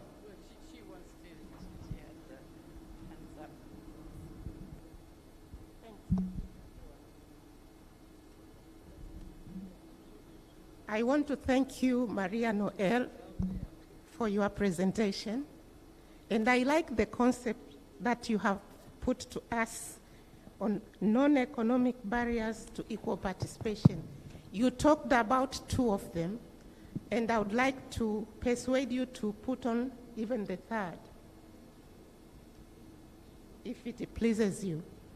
The 3rd one should be the depiction of women, imageries of women, and how women are labeled can be a non-economic barrier. Let me explain. The African woman, and I suppose even the Latin American woman, I don't know about the latter, does a lot. We are more than 51% of the population. But the depiction of us, the food producers, the hewers of wood, energy, and so on, is in many programs and projects. These poor women, that victim women, the victim woman syndrome all over the place. It is not the strong, resilient woman, the woman who has done wonders, managed a lot with very little resources, a positive depiction of these women. That is one. The second one is even how we are depicted in official documents. I have studied the integrated labor surveys of several countries, and the African women are not depicted as farmers. They're depicted as unpaid family helpers. Do you know what that does to women? So she's seen as a helper and still producing 80% of the country's food. Does this really try to depict the importance, the significance, the centrality of this person to the economy? It doesn't. As a result, you are a helper. So when training comes, it is directed at men and not at women. And in the sense that men are depicted as the main farmers. So this is helping him. It is the other way around, but that's not how policymakers see it. And that does influence policy, because when you are designing policy, it will be directed wrongly to the wrong person and not to the person who does the job. And not only that, their views will not inform extension. They know a lot about how the soil works, the seasons, and so on. But they will rarely be consulted when things are being planned for implementation. But worse, access to social insurance, pensions, welfare benefits won't come to these women. So they are contributing a lot, and yet they are being penalized by a wrongful depiction of their contribution. I hope I have persuaded you on the 3rd factor. Of course. It's brilliant what you're saying, and I fully agree. The problem is I didn't have time to mention more, but I have many more. But thank you very much for that. It comes to my mind 2 things. Why did I say that we need to hack all the ministries? The Ministry of Agriculture and the Ministry of Élevage, comment on dit élevage, comment on dit en anglais? Ganadería. Well, the Ministries of Agriculture, the Ministry of Rural Development, normally, they don't know anything about gender. They don't care about gender. And in my country is a very small country. It's like a neighborhood of Dar es Salaam. We are only 3.5 million. My country is called Uruguay. We are very well known by football. All right, that's. And our meat is the best. It's not Argentinian, it's our meat. So we have a very big Ministry of Agriculture because our economy is based in agriculture. But women are not, they're invisible. So I asked the minister, do you know that women are 60% the producers? No, you're crazy. Producers are men. Women has nothing to do with this. So we generated a meeting with the Minister of Agriculture, of course a man, the Vice Minister a man, but the Director General was a woman for the first time ever in 250 years, right? So the Director General started providing data, how women didn't have access to credit, how women didn't have access to technology, how women didn't have access to the land, to the title of the land, how women didn't have access to, with the extensive, the guys that are the extensive advisors that goes around the country, providing this. It's not a training, but it's a mentoring. Women were never there. So the net result after 4 years is that now women are sitting in the table. Women are actors and actresses, of the transformation of the rural development. So in 4 years, women took control. The window of opportunity was there, so women starting to take control. I wouldn't say that they took control. But it's about giving the chance to sit down and talk and say, what is it that I need? And that's why generation equality is so important, because it's a platform of dialogue. It's a platform to sit down with the government, with the civil society, with the women, the rural women, the real women that do the work, sit down and say, my problem is I don't have access to credit. My problem is I don't have time. That's what women are going to tell you. Women are not going to tell you. And particularly because we are mothers, we're going to talk about our children first, right? So it is important that we allow these dialogues to happen in all our societies. Each of our countries are going to want and need something different. They're going to want and need a different priority. But that's why UN Women is convening those dialogues with philanthropists, donors, governments, private sector, civil society. We need to have a society dialogue on gender equality. Otherwise, we will never get. And we need to get to gender equality. We are in a hurry. We need to get in 2030, right? We cannot wait 130 years, 200 years to be considered in the table. We are in a hurry, and we need to have a seat in the table once and for all to do this transformation in the society that we have to do.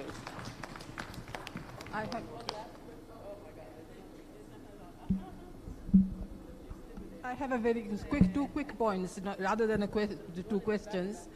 It is relating to the time use survey, which you have mentioned. It's one of the most important tools to assess the impact of gender responsive budgeting. Thank you very much for the excellent presentation. My name is... We have somebody here. Okay. Liberia and others, is that there's rich data on time use survey, and which is, as you know too well, that it is a foundation on which women's contribution to the GDP and other economic empowerment and other depend. So how do you think that this rich data which is available, and this is done by the National Bureau of Statistics in Tanzania, how can this be translated into, integrated into policy planning level, both for the Ministry of Finance and Ministry of Gender? Because the first speaker today, she mentioned that implementation is a key word of this conference. So that was one point. And the second one was regarding the mental health of women. It's a drudgery of doing the same work from 4 a.m. in the morning till 10 or 11 p.m. in the evening. And it's not only the drudgery, it's when we think that we should make women, give empowerment of women, we should give them opportunity to enter the labor market. but we don't think about who will take care of their care responsibilities.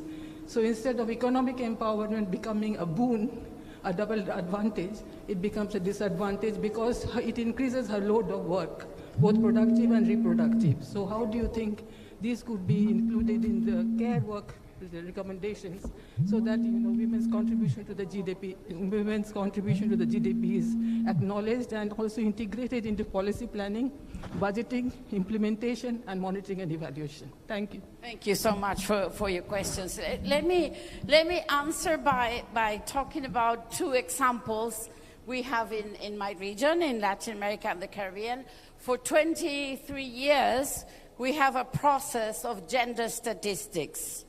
Our Economic Commission of the UN in my region is called ECLAC, and we have decided to be together, ECLAC and UN Women, to push the national statistics divisions to consider gender in a different manner, to do household surveys, to do time use, and because they're so weak institutionally, both the statistic divisions and the ministries of gender.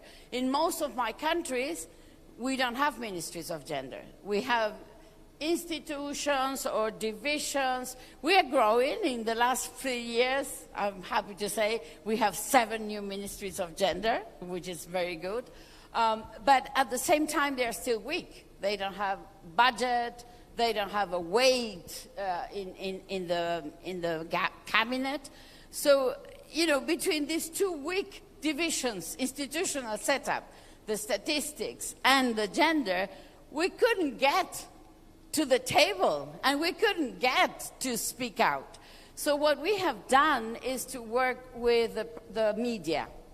We had a strategic alliance with the media to talk about these numbers, to talk about these issues. And when we came out with the study that we did together with the Inter-American Development Bank, which is the regional bank, on the use of time in Mexico, when we said 25% of the GDP is about the unpaid care work.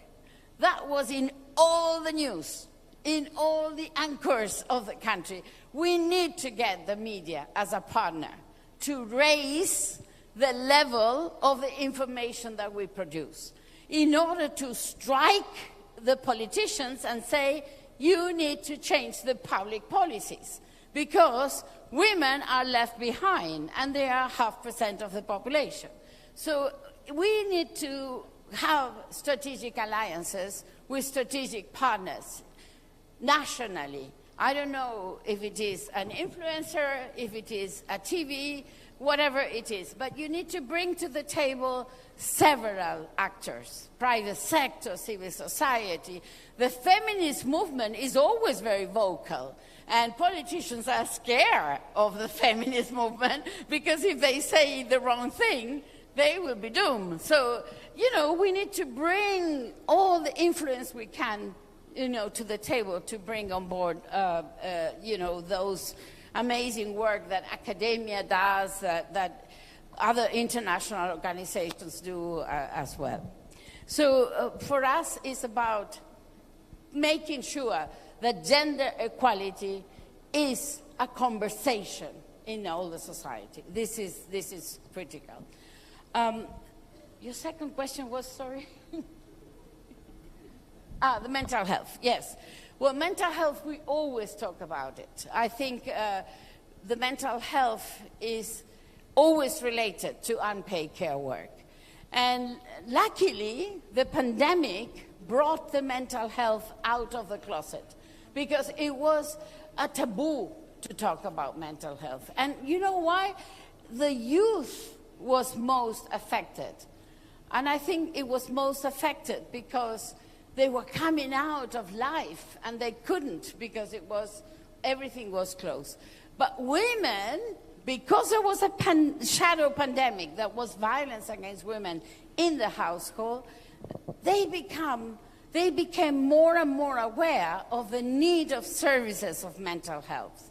And of course, the services of mental health are not budgeted in the ministries of health.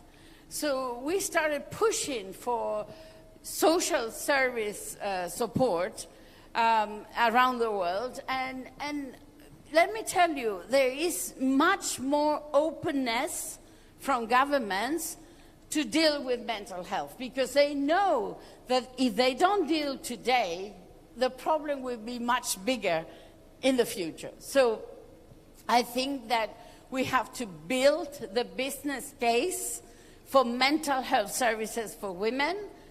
We have to build it strong. We have to go and talk with ministries of finance and ministries of health. Again, we have to hack the ministries of finance, the ministries of health, to make them understand that the women's needs are different. And the mental health of women are coming up of the frustration. For example, in my region, women come out of the university 20% more than men, with double majors, with double masters, and then when they go to work, they are paid 22% less. So when they work, we are valueless. And the wages are not transparent, so we don't know what my man colleague is earning. Well, I know what he is earning, because in the UN we earn the same. But most of the private companies, nobody knows who earns what. And that's a frustration for a woman that come out from university with a double master, and there is a man that doesn't have a double master and earns 25% more of my salary. So that's an amazing, source of mental frustration. And then, of course, we are mothers, we want to have kids, we have to leave our careers, we have to care for our children. There's no co-responsibility, and that's why we are pushing for parental leave. Men has to take care of their own children as well. That is called co-responsibility. We need more co-responsibility, because those children that can rely to mothers and to fathers, those children are going to be much less violent, and they are going to be born and raised in a household where both mother and father can do the same household's works. And that's what we need. We need a new type of masculinity that embrace fatherhood, and that embrace also cooking and cleaning and doing all the things that we do. It's fun. It's not terrible. It's fun. You should be trying to do it. But of course, you cook and you clean. You don't cook only and then leave the cleaning for the lady. So we need much more co-responsibility from men. Thank you. Very interesting discussion, but we are behind schedule, so... Well, let me add something, if you allow me, just 1 minute. Okay. The point that Maria Noel just made about parental leave has two dimensions. You mentioned one dimension, which is the usefulness of the husband taking leave to support the family. The second dimension that I want to add is at the workplace. One of the reasons why women get paid less than men at the workplace is that the employer sees the women as a risky business, because they think that the woman will now start asking for maternity leave. Meanwhile, the man is only 3 days in some countries. The woman is 6 months. So if we ensure that the men also get parental leave and also get out of job for 6 months, then he will also be a risky business like a woman, and the employer will give them the same salary. So they'll be given the same salary because the same risk. In fact, the man will be even more risky because he has 3 wives. So he will have parental leave one day, parental leave, and then they just say, no, I don't want a man. I prefer a woman because she can be pregnant only once. So that is something that we also are pushing, so ensure that the level field is the same for men and women at the workplace. Thank you. Oh, thank you so much for the comment. There is one last question. Thank you very much. Mine is actually not a question. I would just want to compliment the point Maria was trying to really send home. And my addition to what she has said and also what the other presenter said earlier is I think we need to really embrace a paradigm shift. The Secretary General has always been advocating for framing a new social contract. And I think it's time to see how best we can actualize this. You know, going back to our commitments in the different human rights frameworks, what obligations does it place upon us as member states and other actors who have a stake to play in addressing issues around gender equality? So this prompts us to look at how best really we can engage with different actors at different levels, including those who are affected. And one key issue which I think is important for us to take note of is the application of human rights-based approach, because this really gives us a clear methodology on how best we can engage both the duty bearers and the rights holders, the women we are referring to. What are their concerns? What is it that is not being addressed? And how best can their voices be really used to inform policy making? So I would like to really stress that there's need for multi-stakeholder engagement, just as you said, but also the people who are affected most, so that it informs policy action, it informs deliberate programming to build their capacities to be able to engage meaningfully in the different processes. So this is really, really critical, and I'm happy that IMF is in the room. Our finance ministers are here and other stakeholders. We need to really see how best we adapt a multi-sectoral approach.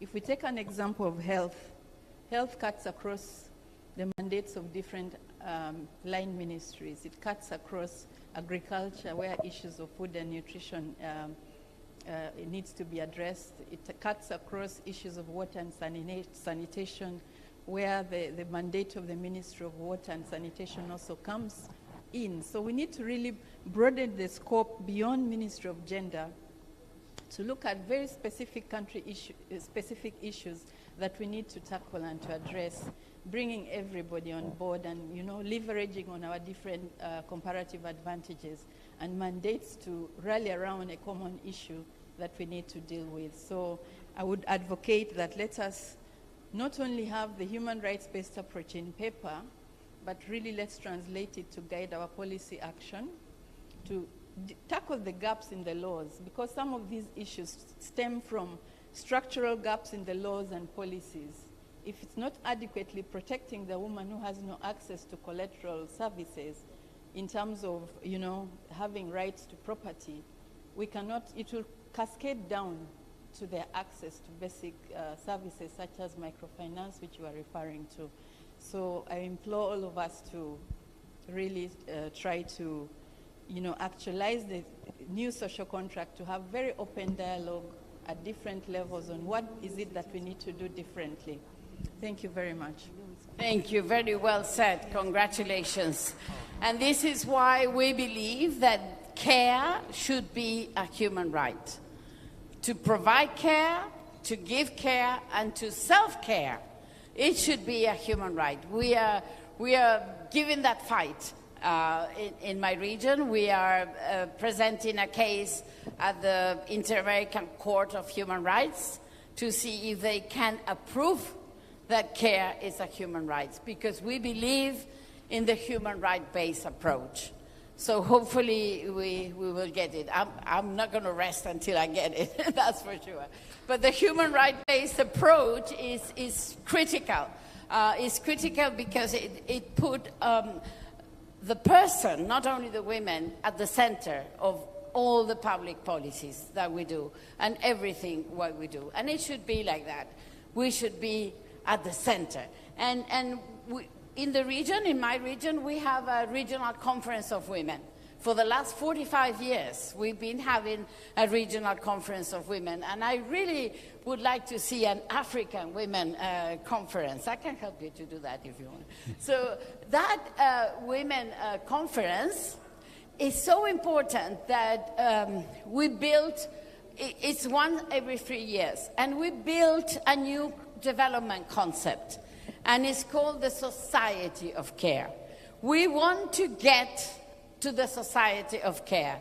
It's not only the care of people, but the care of the planet, the care of our biodiversity, how we protect ourselves for those extractivist industries that want our minerals, our oil, our, whatever our land provides, and don't care about the environment. We need to protect our environment. We need to protect our biodiversity. So we put a new concept. Let's get to a society of care that cares people and cares planet.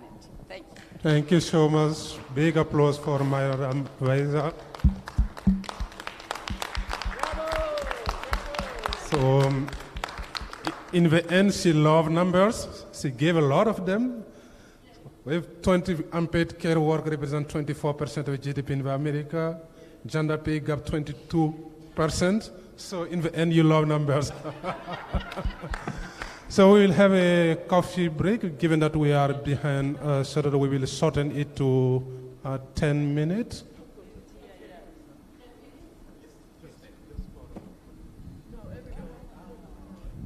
Okay. So before the coffee break, we will have a picture. So please come up the stage. Yes. Please, can you?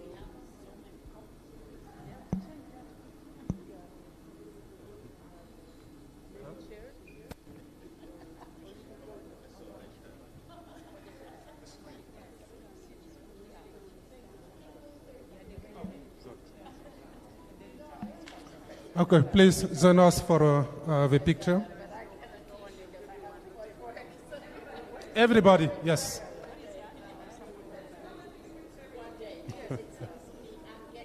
Please come.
Kitoa iko kiti kabisa. Kikae haya makochi toa juu hapo. Oya, iko kiti yote. Iko viti vyote viwili. Haya maji.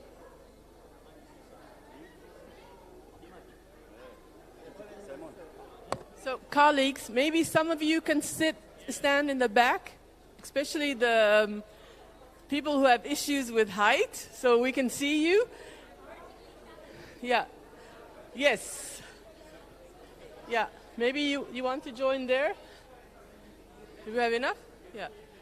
Can you cover all of us? Yeah.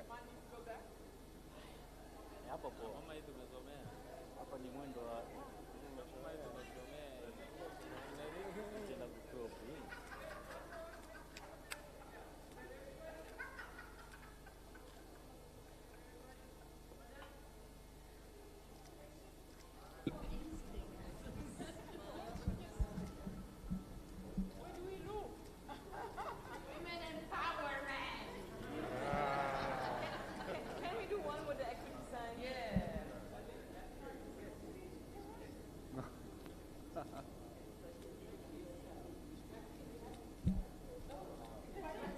Yes, equity sign.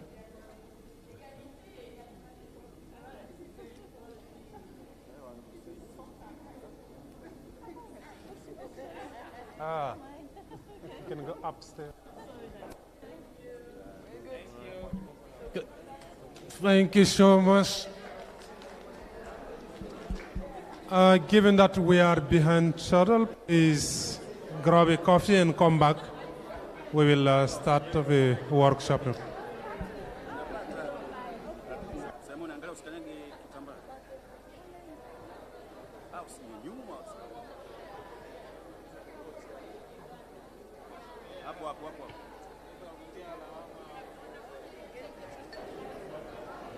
Please grab a coffee and come back for the hand-on session.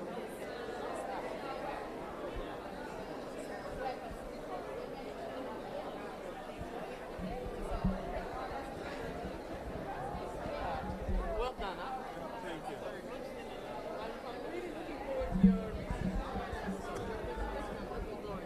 Oh, okay, tomorrow.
also check in the kitchen to see if it's okay to come down anytime. Oh, yes. I will see the Maybe like 12:30.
please grab a coffee and come back. Do you want me to get you a coffee? Do you want me to get you a coffee? Nothing.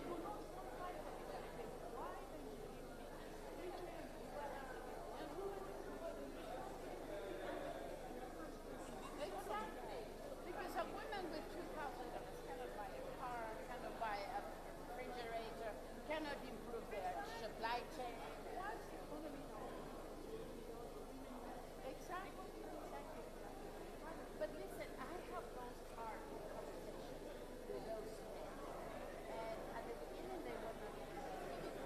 And now because I'm a friend of one, one of the bankers did a dinner, they were all men, and I talked because that's who I am. And they were like, oh my God, well that's interesting what you say. You're losing money, you idiot.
Okay, let's restart in 3 minutes.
What? I don't know. Find out.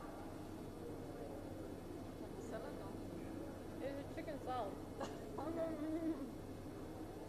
Relatively cooked. Salad. Looks like a cool stuff. Ugh.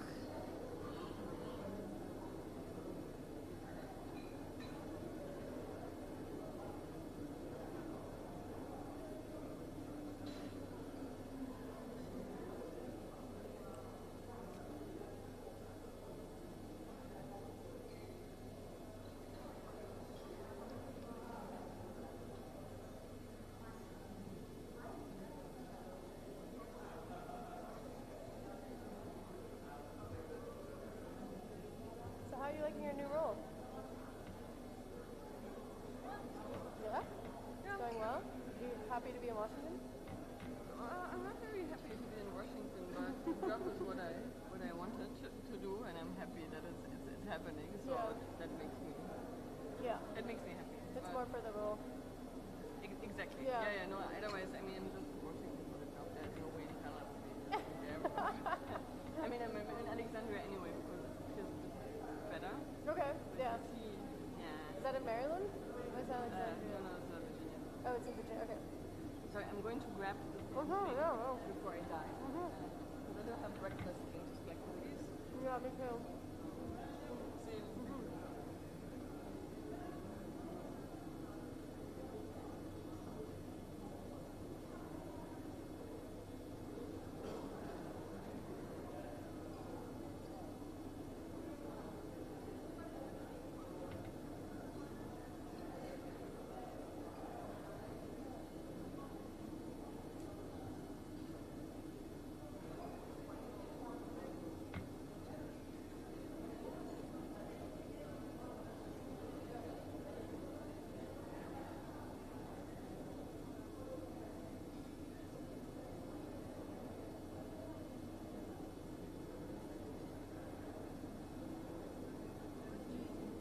The chicken sandwich and the beef thing. That was chicken? I thought that was veg. The coleslaw was inside. Is that chicken? It said chicken, but it tasted chicken. It tasted just like coleslaw. Yeah. So like with chicken, it's like a chicken salad. I know. I need to get rid of some of these. We need to restart.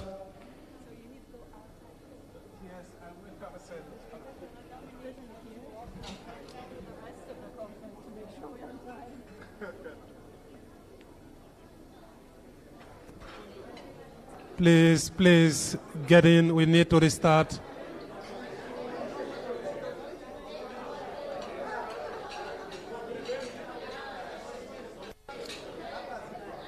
Please, we need to restart.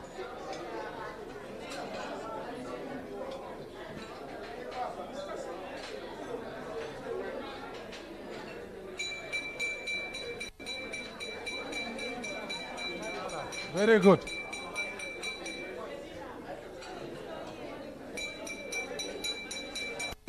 Please, yeah. It is time. Yes.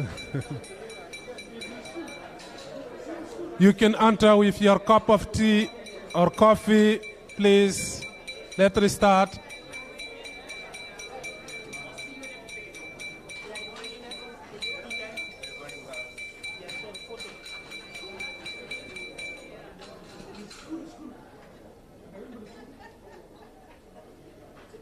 Ladies and gentlemen, please take your seat. We need to restart.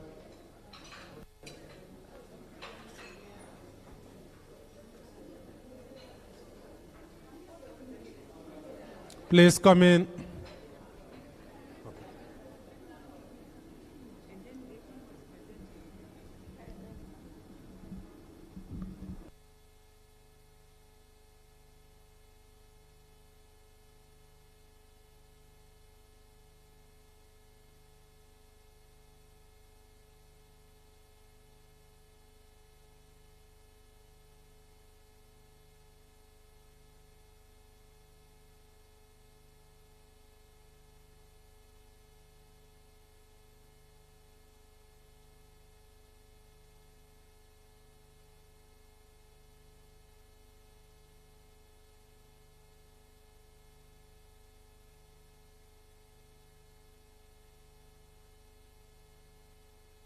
Please come in.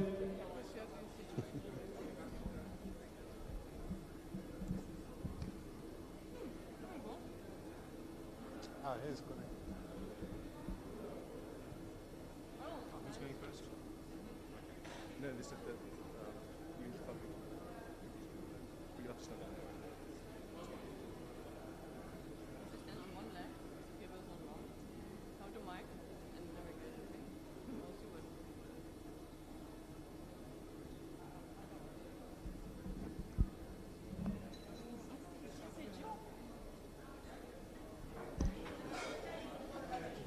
Please come in, please come in. Take your seat.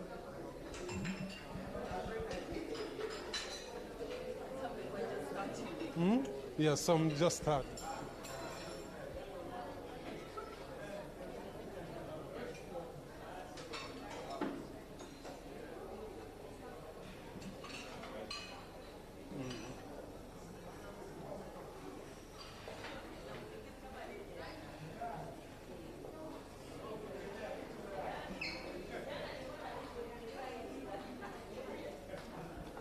Please come in.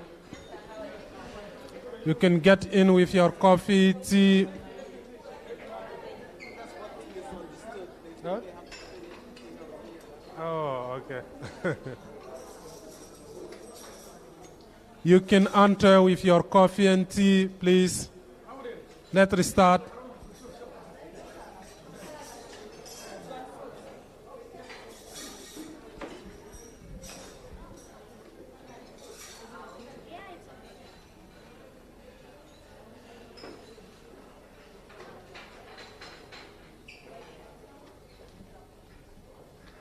You can enter with everything that you want. Please get in.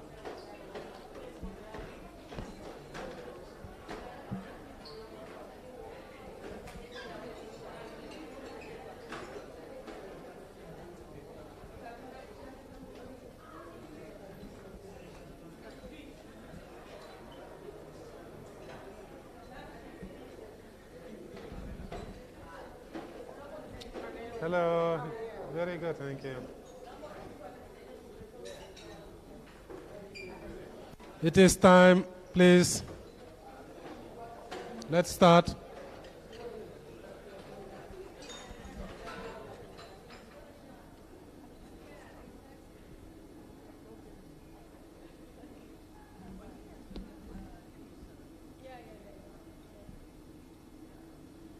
Well, the World Bank does a lot of public survey. Had that survey, LIMS,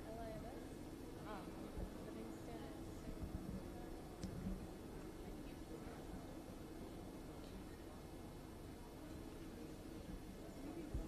Yeah, we will start. Okay, we will start now. We have our presenter connected. So this is our first workshop on identifying gender gaps in practice. It will be facilitated by Mamadou Bobo Diallo from UN Women and Monique Newyak from the IMF. Mamadou, you can start. Yes. All right, thank you. Good morning, everyone. Can you hear me well? Yes, we do hear you. Great, thank you. Yeah, yeah. So my presentation today is focused on the issue of care. This has been discussed in the previous section and very lively discussions from the previous session. And the first thing I would like to go is go on the outline of the presentation. So the first order of my presentation was to frame the issues and explain why it matters, but also introducing a care policy tool that UN Women developed about 2 years ago during the pandemic to address the issue of care, to provide really a framework for government to invest on the issue of care. go through the methodology and present some results from some of the country case studies that we have done, but also share UN Women vision on the issue of care and what we are planning to do for the next few years in terms of the work that we are doing on care, and sharing some of the key resources that we've already developed, such as the tools and many of the country case study we have done. Thank you. Now, in terms of the issues, what is the issue? Some of it has been debated in the previous session, so that made my work a little bit easy.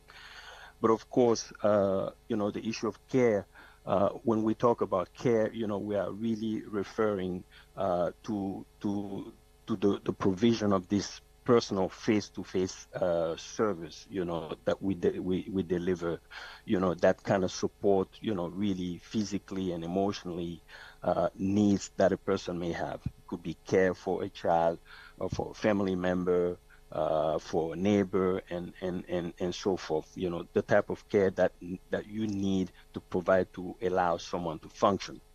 And, a significant part of that, is done through family, as it was discussed in the previous section.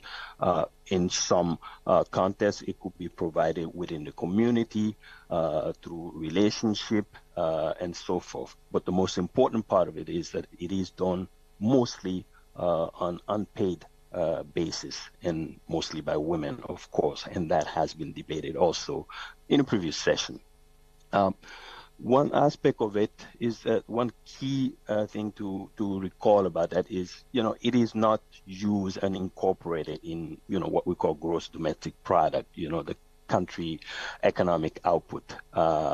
In some country has been done just to value this proportion of unpaid care that is being done, and there's a number of statistics that have been done in many countries to value that.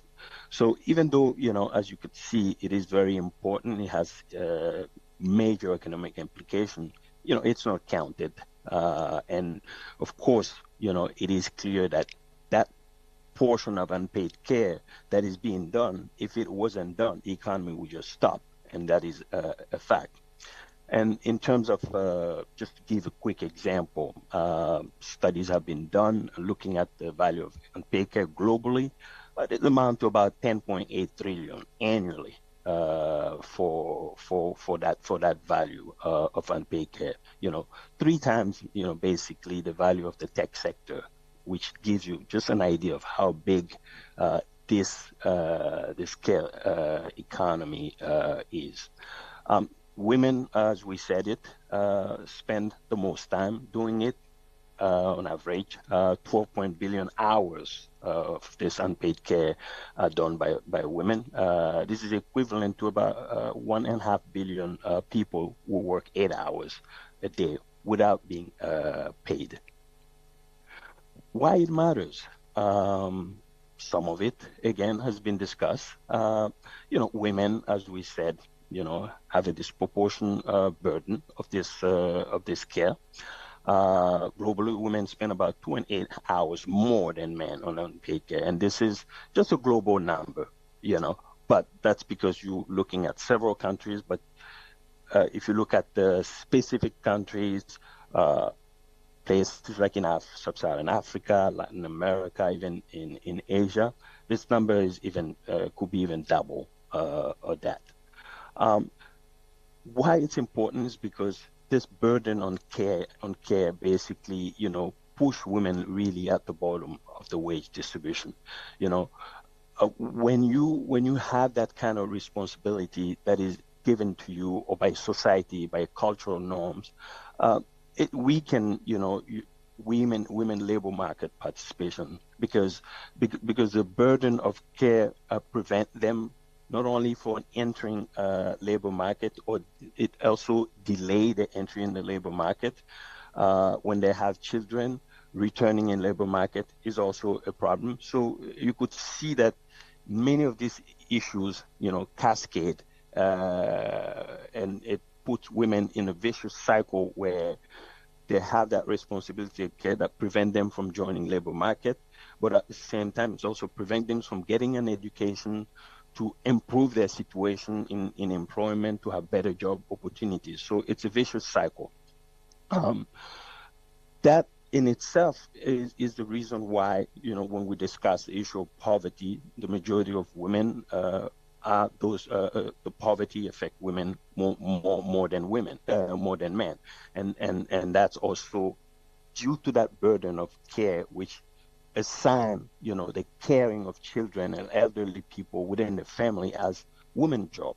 And this is a concept that is present in every country, independent of the stage of development, whether it's a low-income country or advanced country. It doesn't matter. It's still the same concept.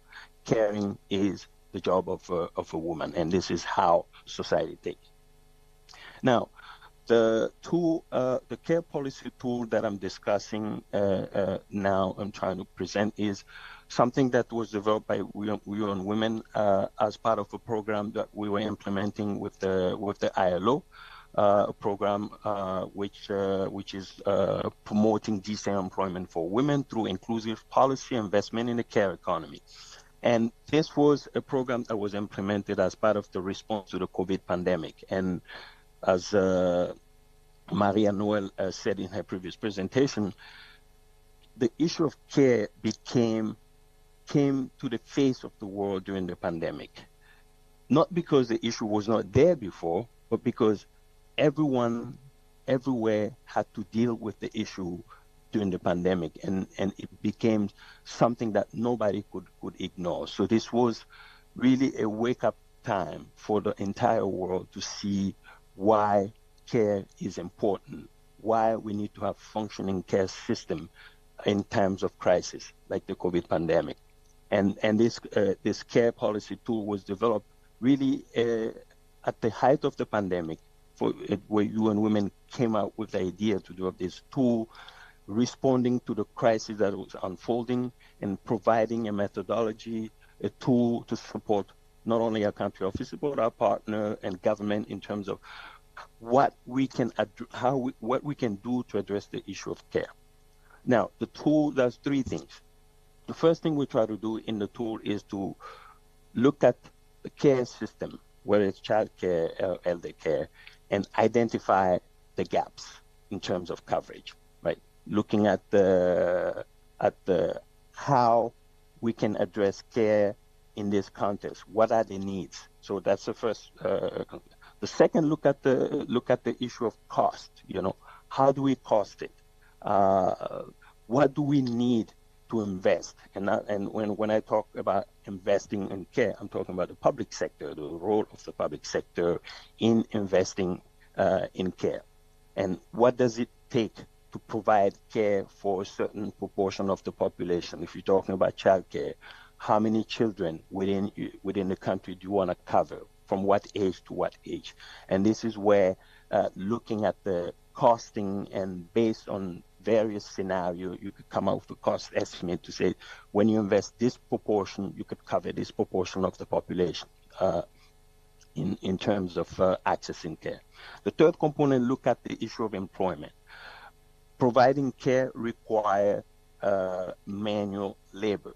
So it is the type of jobs that labor intensive, and this is a good thing because it means it creates employment, decent employment opportunities, and of course this is a sector that is dominated by women. So investing in the sector will eventually create more and more jobs for women. I look at the fiscal return, providing investment in care also create decent employment opportunity. That means new jobs that are going to be created, new entrant into the labor market, and expansion of the tax base, meaning more revenue for the government. So this is a good thing, not only for those who need care, but also it's a good thing for those who are receiving care. Those who are giving care, providing this care, are getting jobs, but the society is also getting a return because it's providing services to people, to society, to household that is sorely needed. Now, the three step of the methodology, in terms of looking at the cost, we look at the country-specific data. We look at teachers, student-teachers ratio. We look at the training, the level of training of workers, looking at actual data in the country to see what are the patterns, how many years of training teachers have, and based on that, you could come up with an estimate on how much it will cost. For instance, based on various scenarios, maybe let's say you would like to cover 50% of children, below the age of 2, if we talk about childcare, for instance, and then what proportion you want to cover for children from the age of 2 to age of 5. Based on different scenario, you could come up with an estimate of cost on how many teacher you would need, for instance, to cover this proportion. So that would be the first aspect of the costing. Of course, looking at salaries for teachers, how many teachers you would need and how much each teacher will be paid to be able to cover this proportion of student in society. The second one, look at employment. Of course, by setting these parameters in terms of what proportion of people you want to cover, you already are able to identify, how many teachers are needed to meet those coverage target that you set, and that brings you. You could run some simulation basically and come up with actual numbers of employment that's going to be created. And of course, as I said in my previous page, many of these jobs are already taken up by women, and in many cases, on average, about 3/4 of those jobs are going to go to women. So it is in a way a job program also for women, providing really decent employment opportunities for women. And there have been many studies that have been done that look at investing, for instance, in care as opposed to investing, for instance, in physical infrastructure, which provide just short-term jobs just for the duration of the construction of the project. But when you invest in care, you create really permanent type of job, because the care sector is there to stay. It's not a short-term employment opportunity. It's literally a permanent job opportunity. So, studies have been done to compare the two and see that long term, it is better to provide that type of investment in care, because we provide jobs in the long term. The third component, look at the revenue side, as I mentioned earlier. New jobs create new people that's going to be working in the formal sector. That means paying new taxes, paying pension into the pension system. So that's more revenue for the government. So positive spillover, positive economic return for the government. So you look at these three components, they feed on each other, and they are all important in making the case that investing in care make economic sense. Now the methodology looked at which sector of service to target. As I mentioned, you could look at child care, you could look at elder care, you could look at disability care. How many more potential care providers are needed to achieve this target? What type of quality improvement do you need? You look at different teacher-student ratio depending on the scenario and the country-specific context, where you want to have a lower student-teacher ratio, let's say 5-1 or 10-1, as opposed to having 30 students per teacher, for instance, because that's also is an indication of quality, and you want to lower these ratios to improve quality. In terms of cost, come up with some estimate on, what proportion of GDP do you need to invest to have this type of coverage scenario. what adjustment do you need? When it comes to estimate of employment, we use input-output analysis to come with direct job creation, whether it's care job or other support system, because when you invest in care, you don't only create these jobs in the care sector, but you also backward linkages that create other jobs, for providing these type of supply for the care sector, whether it's food for the child care center that can be outsourced by businesses that hopefully could be women-run businesses in this case. So you are creating jobs not only directly in the care sector, but you're also indirectly creating other jobs in different sectors that are directly linked to the care sector, and we see that a lot in a lot of studies that have been done. And of course, the gender distribution of those jobs is always skewed toward women, because many of these sectors are already sectors where women are operating. Now, these are just tables of studies that we've done, country case studies that we have done. Our most recent one is actually one that was done in Sub-Saharan Africa, and that was from Cote d'Ivoire, Nigeria, Rwanda, Senegal, and Tanzania, where this event is taking place. In terms of jobs, that's going to be going to women. You could see recording already, in progress. You could see already the number ranging from 74% in Senegal to 88% in Cote d'Ivoire that are going to women in that contest. So this is really important. A number of jobs that's going to be created. The numbers are there, from 500,000 in Ivory Coast to about 4 million jobs, in Nigeria, to more than 1,200,000 in Tanzania, for instance.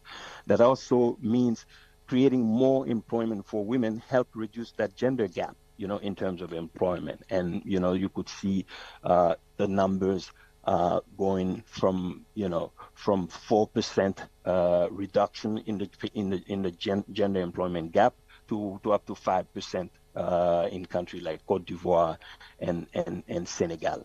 So indeed, this really is really important to highlight, because you are creating jobs for women, but also you're providing these services and for those people that are receiving care, whether it's child care, whether it's the elder care. At the same time, as I said earlier, you are creating opportunity for more revenue for the government. And this is something that's important for policymakers, Ministry of Finance, all of those who are here today that makes decisions. Because ultimately, every time you propose an idea in trying to address an issue, one of the questions that always comes up is financing. How are we going to finance this? Where we get the resources to finance this?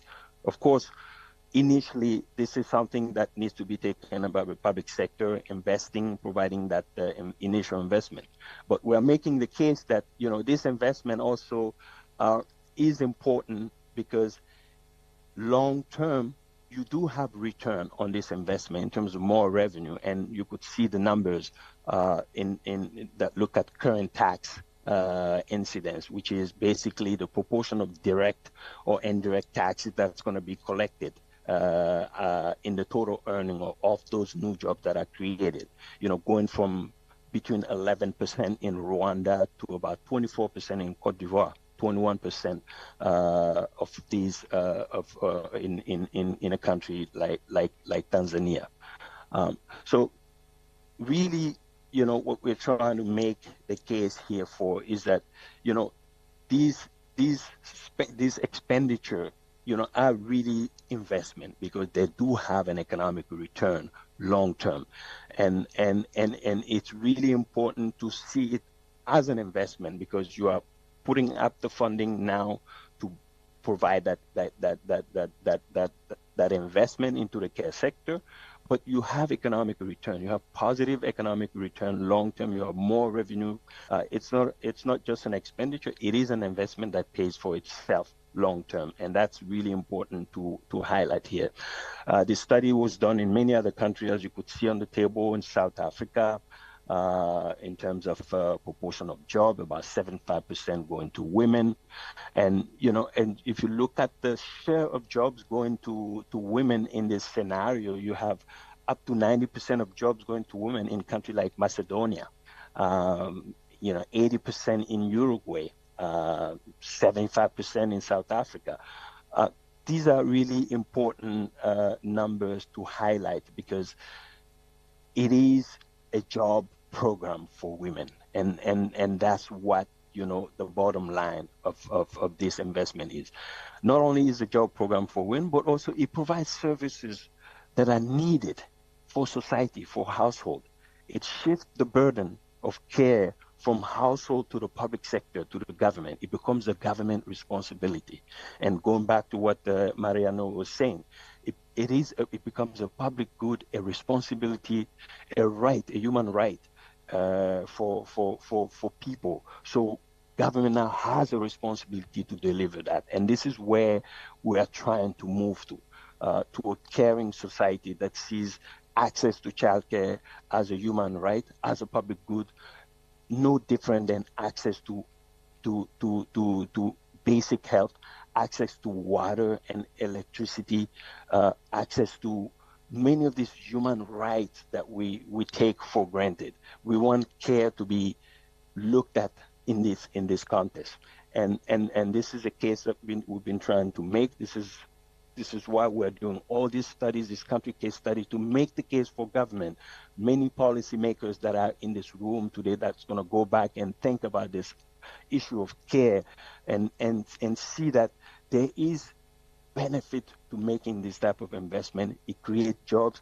It provides these services for people in need. It allows women to go back into labor market, to join labor market, to have an education. It improves the lives of children because when women there's been many studies that have been done in terms of what women do with their earning. They take care of the family. They take care of children, and these children are the future. They are the future labor force. So you are building, and it's not just about now, it's also looking to the future. Children that go to childcare are more likely to do better in school in later life, and the likelihood that they go to higher educational level is improved, and it has been proven by many studies. So there's so many implications to this that we can't even present in just one presentation. Now, the ultimate objective basically of this is, as I mentioned, those three elements, which is the creation of jobs, reducing unemployment, boosting labor force participation. It has also implication for poverty eradication because we're creating this decent employment opportunity for women that can take it up. This is something that's going to be reflected in their earning, and that also, basically allow them to take care of family, as I mentioned, and that's good for society. It's good for the economy. It's good for those who are receiving the care, but also those who are providing the care. And this is something that the UN Secretary Generals in our common agenda had made a priority in terms of why we need to continue investing in care.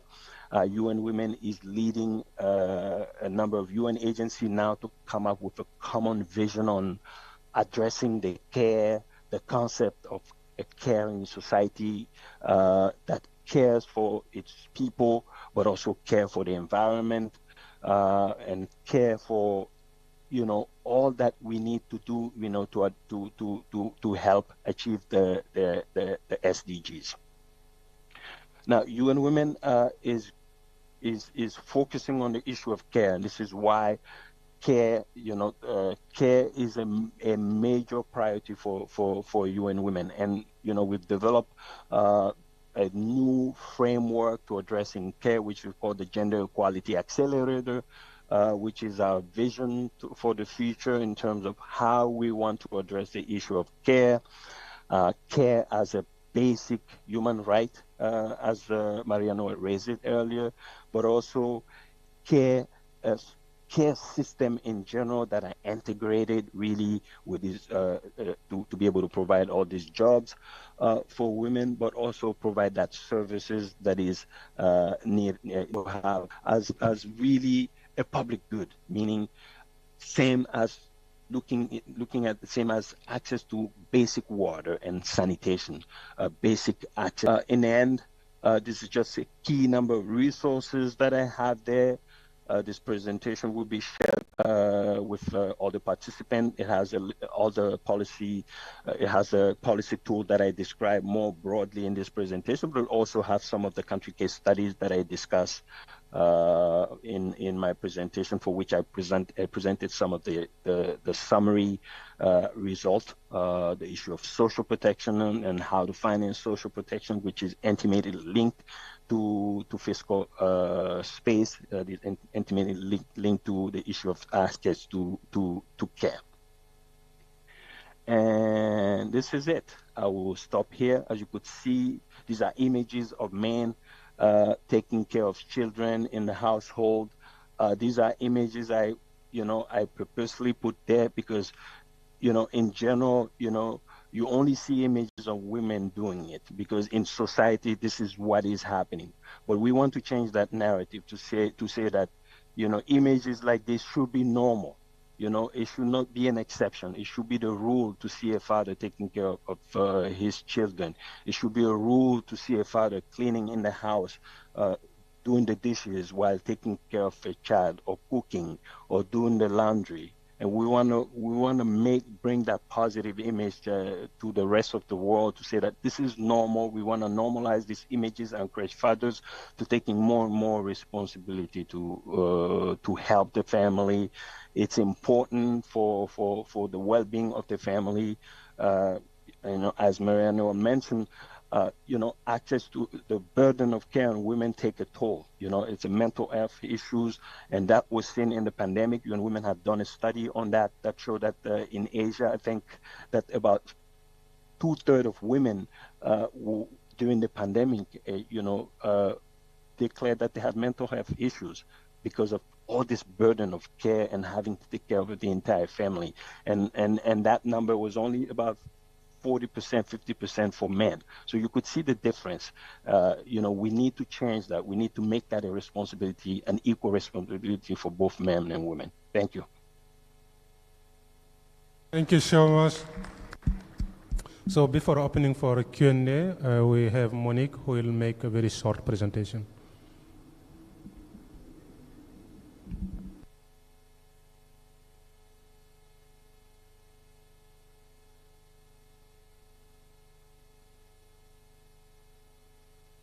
I'm joining from here because there's no cable to do this from front.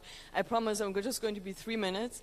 I had actually prepared slides, but given the questions that a lot of the colleagues were asking earlier from the first presentation, I wanted to show you this very simple, or very easily accessible tool on data, because I think it would be just a super practical thing to share with your colleagues as you are taking it home. Sorry, as the cable is also short, I'm going to turn my back. Sorry, there's a super route. What you see there is basically you just go to statcompiler.com. This is not a tool by the IMF. We have nothing to do with it. We're not compiling the data. We did not put it out, so we cannot take any credit for that. It's actually sponsored by USAID. But it's super helpful, and I've been playing with it for some time. So basically what you can do there very easily is to access the demographic and health surveys for all countries where these are available. And you can access basically them also for different waves. So let's choose just one country and one indicator so that you can see the beauty of the thing. So entertain me for 1 second. So you go choose country, and you will see it is having it really for across the regions. Sub-Saharan Africa definitely is very, very well covered. I hope you can see it a little bit. Let's pick Sierra Leone just for the sake of it. But you can also do several ones at the same time if you want to compare them. But let's just pick one country for now. Could also have chosen Tanzania, but for Tanzania there are 11 surveys out there, so it will take some time to load. So I'm just picking Sierra Leone because they're basically a more limited number of surveys, so it will be easier to load the data for the sake of demonstration. Then you will have a list of common indicators that really cuts across issues, demographics, health, women's economic empowerment, education, and so on. You just click on it. You can also go to the complete list of issues. So let's say, for example, if you wanted to go into women's economic empowerment here, you'll have really a huge list of indicators across the categories. But let's say for the sake, we were talking about financial access earlier, so maybe we are interested in ownership of assets, and you can choose basically, okay, women who own a house alone, jointly, house alone, or jointly do not own a house. So you pick what you're interested in.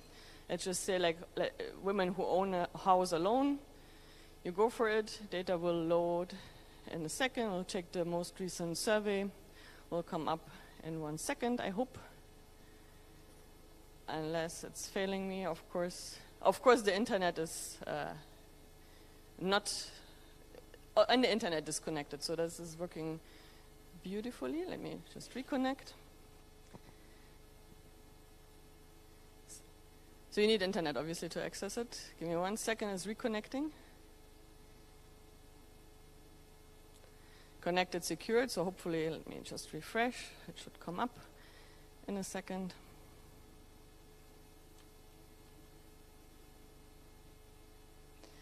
All right, so let's just do it again because it kicked me out. So we had Sierra Leone, we choose it. You have a huge list of indicators. I just encourage you, because we always say there's little data.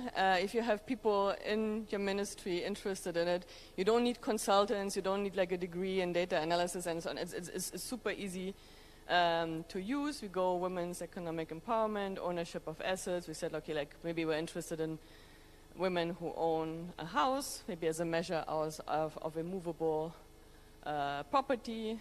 Go to the recent survey, most recent, and it will pop up, and it will give you basically like for the different waves of the that are available for the specific country. It will give you the values. Maybe we're just interested in the most recent one. Let's say for Sierra Leone, this is the 2019 one, and then you can basically. You should be able to choose also the demographic characteristics here. But let's say we were interested in, it's very difficult to do this here on my knees, by the way. IT is having a good time behind the desk. So let's take this again.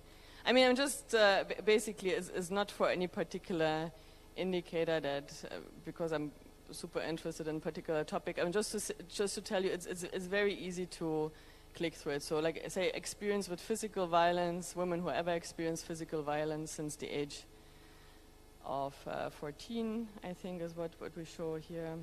And again, you go to the most recent survey. It's taking some time to load because it's using all of this data, and you will get the data here.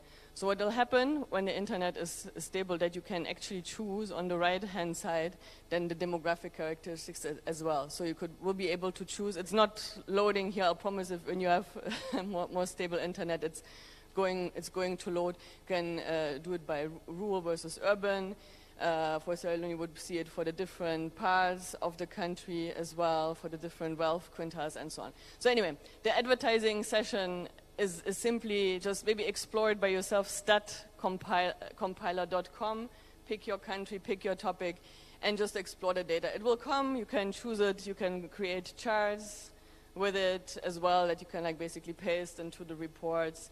And it makes basically any efforts at gender-responsive budgeting also easier because you have the data at your fingertips. You don't need to go through like the huge data sets. Let me stop here. I know it's like just quick and dirty, but it's also a little bit challenging here to do this without the chair. I'm trying to get up. But the point is, please just go to it and look at it. You will see a huge amount of data is available. Let me stop here. So much. Okay, we are opening now the session for questions. If you have any question, please raise your hand. Okay.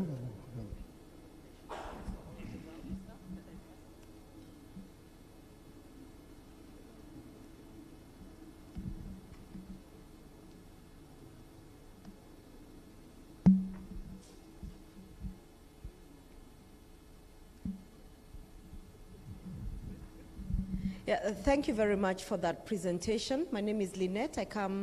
I work with the African Development Bank. Both a question and perhaps a comment.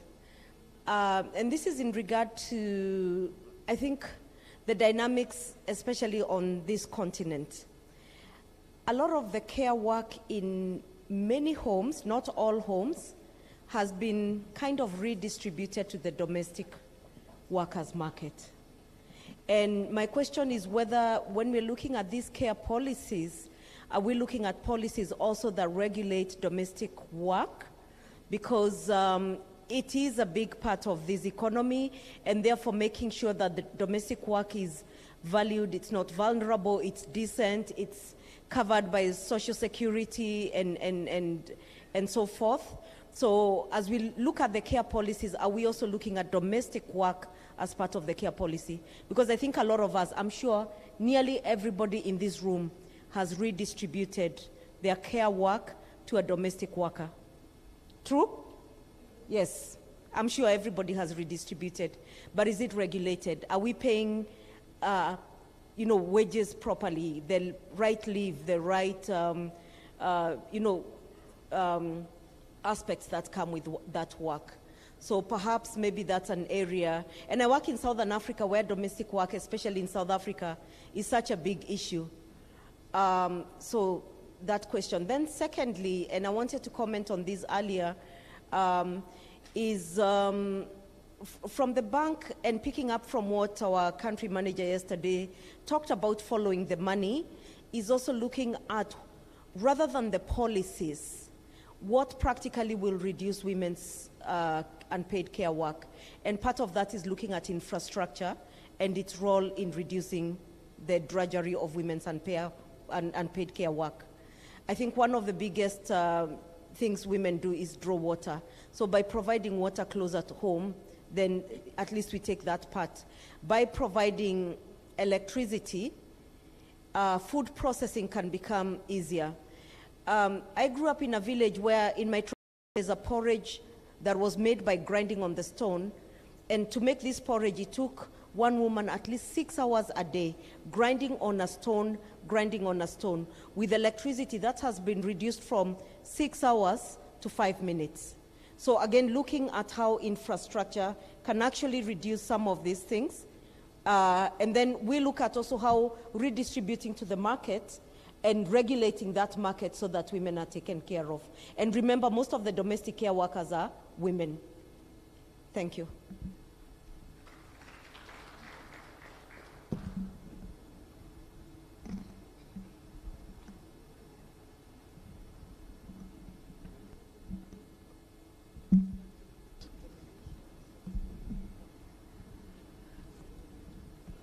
Good morning. This is Edna. I'm Edna Kulo from UNECA. I just had one brief comment on, so we are talking about time use, unpaid care work, but we see that in Africa we have only 17 countries have so far done a time use survey. That does not tell us too much about how much unpaid care work we are doing. But then it also boils down to the financing of time use surveys, because they are considered very expensive. But if this is indeed a priority, then we should be looking into how do we finance better data to inform the policies that we're making around this. And then maybe additional to that is also when it comes to, for example, some of the models earlier projected that do not really, if they do not incorporate the unpaid care work, then do we get the right picture? Are we showing, we need to have our assessments that incorporate some of these dimensions that really matter to women. So I guess my appeal is just to look at how we then try to incorporate them in our models, and this is perhaps a bigger discussion to have. Thank you. Thank you. Another question? Okay, so Mamadou and Monique, would you like to respond? Yes, thank you. Maybe I could just give it a chance. Going back to Lynette's question in terms of the role of domestic workers, this is really important. This is really part of our strategy at UN Women. Our approach to the care, to addressing the issue of care evolved around what we call the 5R strategy, which is the first R being the recognition, the second R being the reduction, the third R being the redistribution. And then the fourth one is calling reward, meaning rewarding care workers. And the last one is more about representation, meaning giving them more collective bargaining right, allowing them to unionize, to defend their right, to have better paying conditions, better benefit, and so forth. So this is really important because and that's why when we talk about the issue of care, we talk about not only those who are receiving care, but also those who are providing the care in terms of giving them more rights so that they are more recognized. That's also the issue that brings also the issue of migrant workers, those who move from one country to another to provide this type of care work. This is something that is very essential to the work that we are doing in terms of care, and you cannot even emphasize that. In the African context, you have both internal migration, people coming from rural to urban area to do that care, but you also have cross-border migrant coming from another country to come in and do that kind of domestic work, and this is really an important part of the work that we're doing, and this is something that we need to have. The second point on infrastructure, you can't agree more with you on that. The providing, electricity, water, and so forth are things that are not only reduce the time that it takes to do this type of domestic work, but also reduces the drudgery of this work, on how difficult it is. And as you could example that you came with about the hour it takes to just grind the millet or whatever product that you need to do that. The hours it takes to walk to go get water, to fetch water or wood for fire. These are things that takes time, takes effort, take a lot of pain in doing, and investing in sound infrastructure, roads, network, water, safe drinking water into rural area or even in some urban area that are underserved is really important. It's really a big, really picture view that we need to take. It's not just the service, but also the infrastructure that is needed to make that happen. And this is something that I'm happy and glad to see that the African Development Bank is doing, the World Bank, the IMF, also organizations that understand the importance of this type of infrastructure, pushing government to invest more in this type of infrastructure because it's good for the economy. It allows economies to grow. It allows people to become more productive in their daily lives, but it also saves time and make a big difference in terms of addressing the issue of care. The question on the access to data to do this is equally important, and this is something that UN Women is addressing through its program on Women Count, which is focused on supporting government to do time use survey, but also more broadly to develop that technical capacity to be able to produce gender statistics in various areas. I've done work actually with UN Women, the African Development Bank, in providing that kind of training to National Statistics Institute, in producing that type of gender statistics, but also how to use it, how to use that kind of research, use that into research to make the case for gender equality. And this is something that is really important, and it's really important for policymakers to understand why it's important to invest in producing that statistic, because those statistics allows you to make the policy case, to make the case that it is important to address those issues. And as they say, you can only address the issue if you know that that issue is there, and that comes with creating that evidence that we are doing, that other organizations, the IMF, the World Bank, are doing to make that case, to be able to come to policymakers and say, when you do this, this is what happened, and that is the evidence that we have, so that we can convince them to be able to do it. Thank you.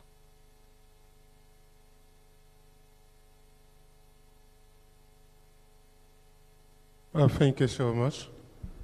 I don't know if Monique went to add something. Okay, good. Okay, 2 questions.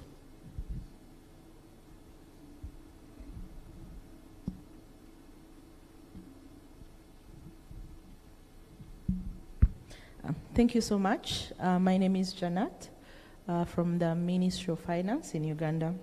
I want to thank you for your submissions, but I want to piggyback on the question of migrant workers, especially when it comes to those that specifically move to provide care work.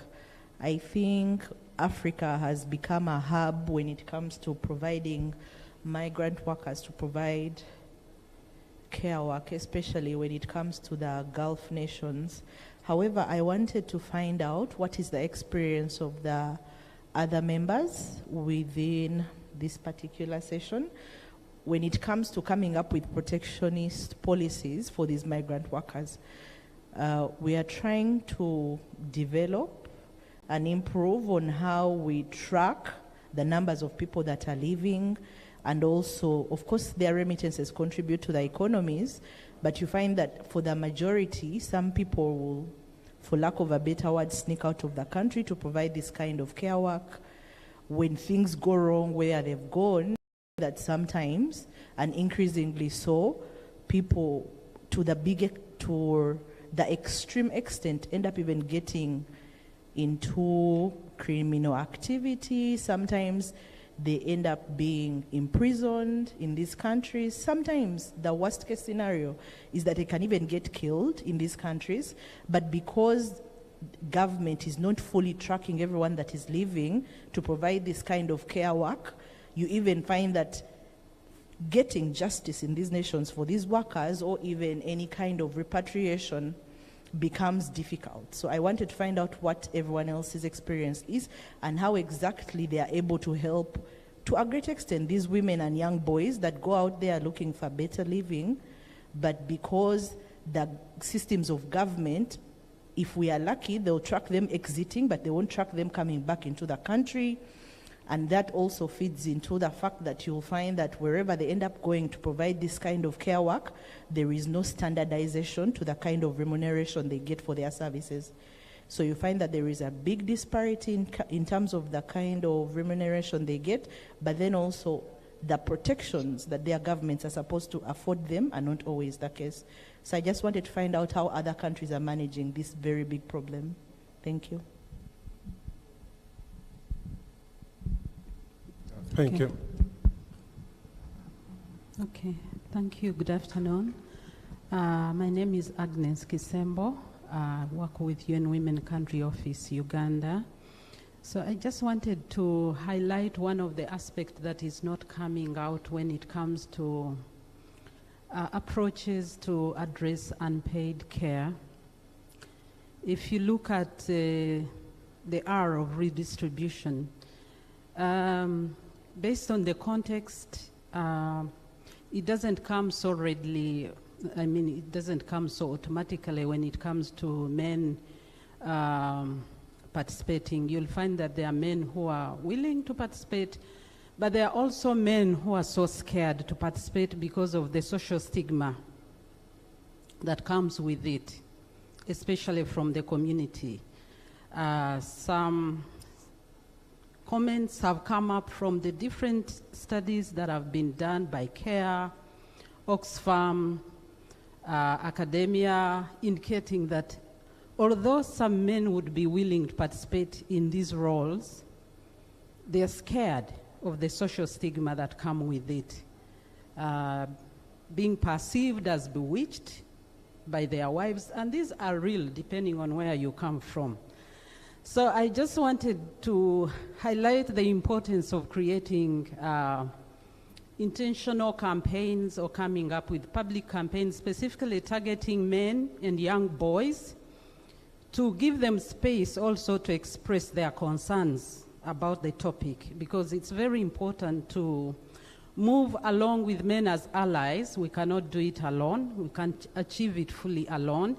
We need the men on board, and yet there are realistic factors that hold them back. So how do we address that? I just wanted to highlight that because it's not coming up. I also wanted to highlight the trends that are growing as we advocate for more women to participate in the labor market.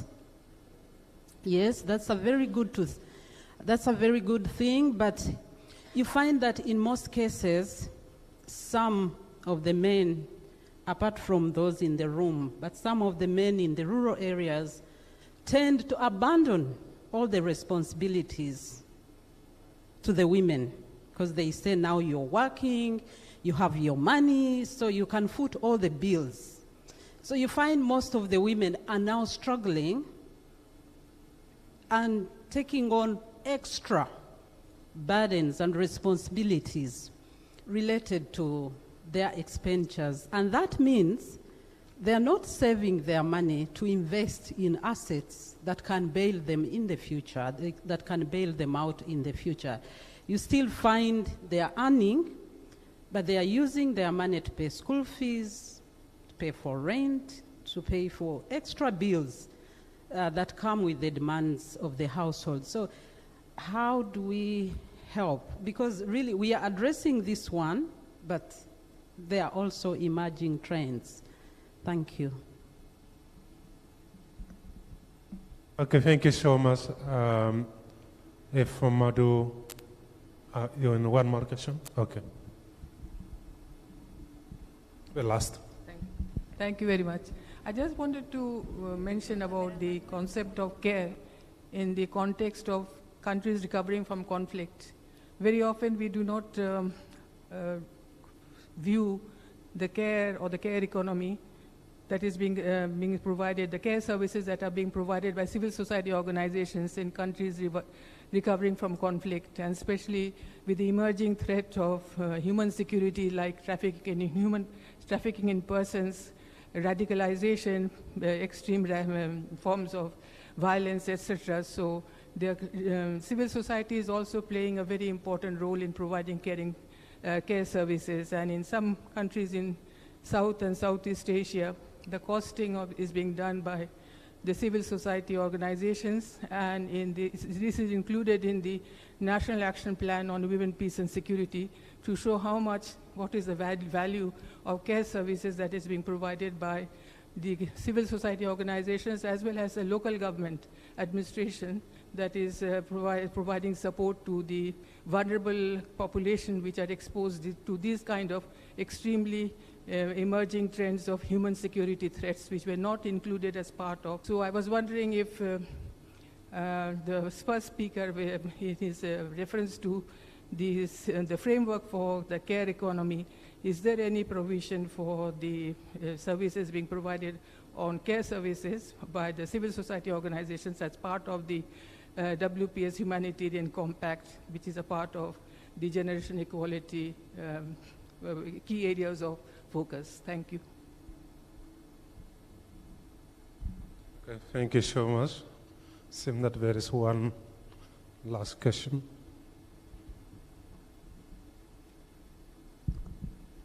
Thank you so much. Emmanuel is my name from Uganda. Looking at the framework that has been presented, it has been articulate and clear. Okay. Thank you so much. Emmanuel is my name, from Uganda. Framework to compare probably with the nations that are represented here, whether there are frameworks, policies, guidelines, and strategies that support government systems in ensuring of our countries, especially here in Africa, and looking at our traditional setups. Some basic care work is not remunerated or is not paid for. How have we mainstreamed some of these issues in most of our policies, guidelines, and strategies? In Uganda, we have attempted to do the same. We have come up with some of those guidelines, majorly to ensure decent work both in the formal and the informal sector.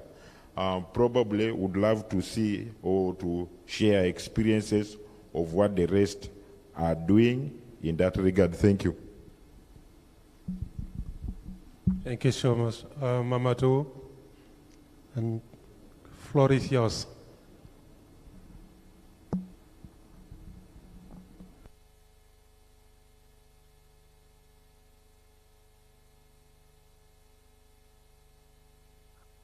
I will try to answer that as best as I can. The first comment on the issue of migrant and migration.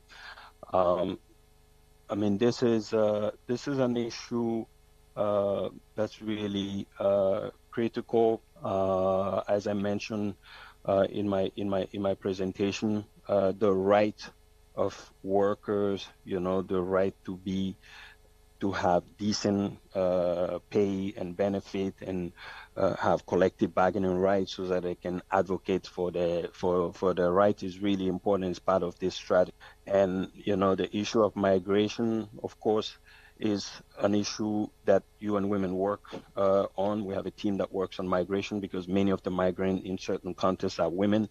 And this is something that is really an important part of UN Women work. The UN has an organization that works on broader migration issues, the International Office for Migration, which address just much broader concern for migrant workers and so forth. So it is an important part of the work that we are doing.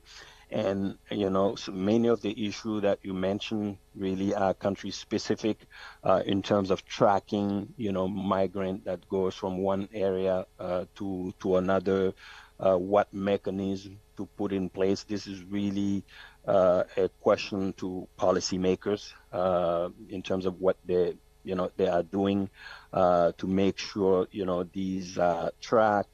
But of course, once the migrant leave and they're in a foreign country, they become part of the jurisdiction of that country, and there's not much that a country like Uganda or Tanzania can do in terms of keeping track or advocating for the workers that are in the country where the country doesn't even know they are there.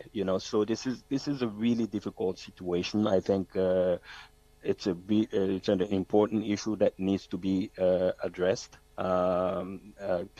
It's something that's urgent, really, not just about markers, but about the workers, but also, the dignity of the people that leave their own country to go to another country to seek opportunities. And this is something that's worth having a look at and coming up with ways to address this. So of course, the bigger picture is that focusing on growing your economy, creating jobs, in your own country to encourage people to retain young people that have this training, this education, so that they stay home and build a life there. This is ideal. This is something that we want, and that's one key responsibility of the government to ensure that people have opportunity at home, because many of these people that are going out overseas to become domestic workers do this because they lack opportunities at home, and this is something that needs to be addressed by having government focus on job creation as the number one objective of the government. The second point on the role of civil society in terms of care is really important. This is something we have done work on in terms of delivery of care system, in different contexts, involvement of the private sector or community-based healthcare centers that exist in some contexts, in rural area, people coming together within the community to set up this network of care workers. I've seen that in countries like in Ivory Coast, where women came together as cooperative to build a care center, a child care center in the market where many of these women were working to allow them to have these children in these child care center while they are working in the market. So there exist many mechanisms that people have put in place in various regions and countries to emphasize the role of civil society to get involved into this. It's not just the public sector, it's not just the private sector. The civil society has an important role to play here as well. The issue of that was raised about redistribution between men and women and household dynamic. This is something that's important, and this is something that we talk about. So when we talk about redistribution, we're not talking about just redistribution between, the household and the public sector. We're also talking about redistribution within the household, the role of men and women in society. There are many issues that are always there, which is the cultural norms that assign this type of work to women. This is something, that's going to be addressed by country by country. But, what we're trying to make the case is that, this work, regardless of culture and so forth, this is something that, just for the sake of the household or for the sake of equality and gender equality within the household, it makes sense to help share that burden within the household when that type of service is not provided by the public sector. There's no publicly provided care sector to shift that burden on. Men need to step in to help alleviate that burden for society and make it better for the household. And this is something that, there's been an example in many countries with campaign to encourage more and more men to be engaged in this, carrying the burden, taking care of sick family member, taking care of children, taking care of household domestic work to help women. And this is, was part of the presentation I made and insisted that, this is something that needs to happen.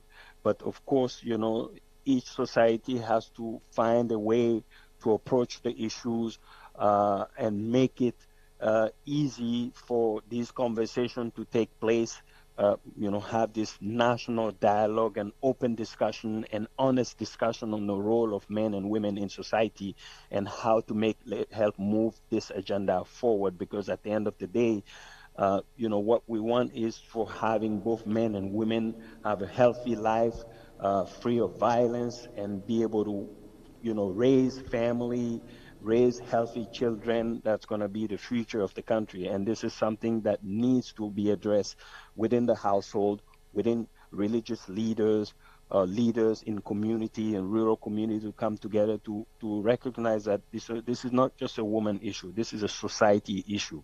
And men and women have an important role to play here, especially men who lead, the discussion, who are the leaders in this society.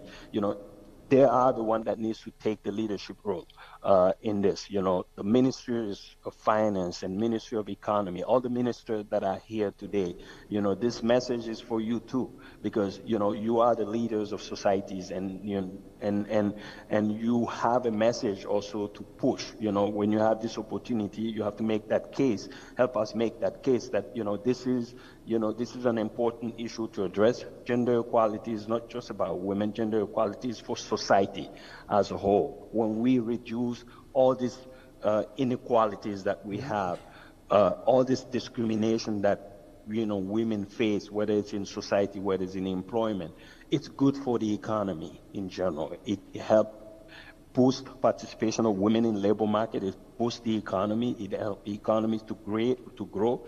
And when women thrive, they create jobs as well as men. So really there's a case to be made that this is good for society as a whole. And this is where we're trying to take the message. Thank you so much, Mamadou. Women issue is not, gender issue is not a women issue, but national development issue. Totally agree with you. So your colleague went to add something. Thank you very much. So I just wanted to respond a little bit to the questions around domestic workers and the rights and the systems. Is anyone from Rwanda here? No. Okay. So Rwanda has taken an approach around the export of labor as a job creation opportunity. And in that, one of those is looking at domestic workers, but they're also looking at other types of jobs, particularly for young people. And they have a very good system in place on how they can do this. So they've established centers that are for counseling and sort of helping people to working as reception centers. And so there is a system in place where they're encouraging the export of labor, but they're also looking at how they support those who are going.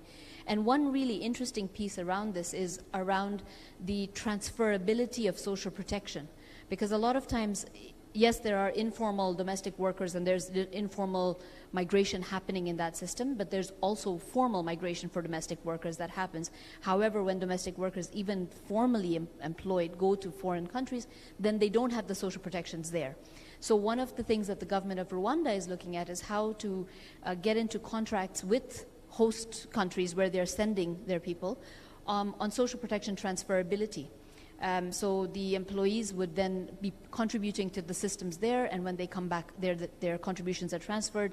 And there are mechanisms that are in place, and there is a convention, ILO Convention 189, if I'm not mistaken, is the one that looks specifically at domestic workers' rights, and it very nicely lays out the kind of systems and policies that can be put in place to support migrant domestic workers and the sort of rights and protections that can be there for them.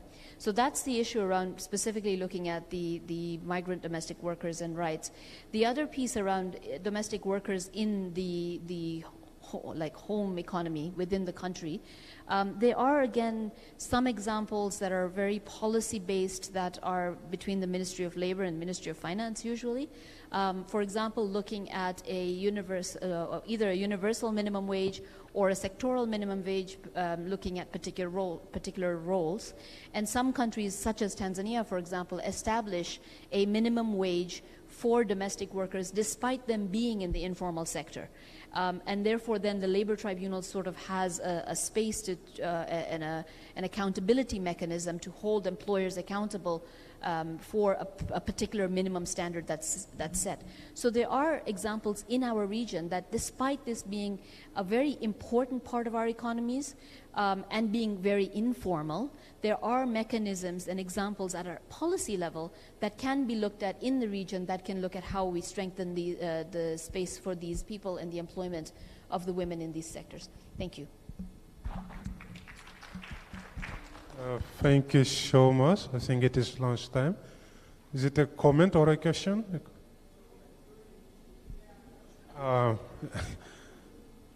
Just short, because it is really time for lunch.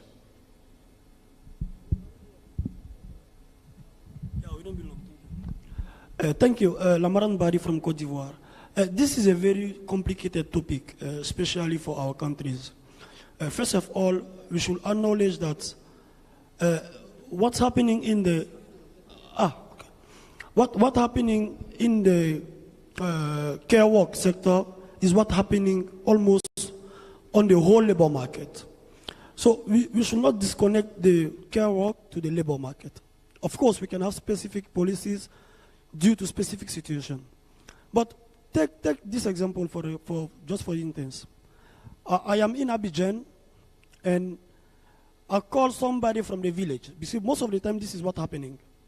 There is a young girl in the village who just graduated maybe for high school, and she wants to come to continue study in the city because she doesn't have that facility down there. So when she comes and she help in the house, she do like household work, like cleaning, like cooking, and I feed her, for example, and I pay for her school fee, everything. Will that be considered as care work or not? This is a big sociological issue. And most of the time, this is happening in the cities, the big cities. At least in our case, we carry on a study that showed that 90% of the care work is located in Abidjan, Bouaké, Yamoussoukro, Korogo, and Dalwa, which is the fourth biggest city in the country. So we need to look at it in a way that it is not only a social or a work care issue, but a labor market, how we regulate the labor market. We have a minimum wage in our country, 75,000 CFA, which is about $150. But I'm not sure that everyone is implementing it. So it should be connected to the labor market, and then we look at what do we consider as care work exactly in each context before we implement the agenda. Thank you. Thank you so much. A very interesting addition. So a round of applause for Mamadou and Monique. Thank you for this nice session. So it is lunch time.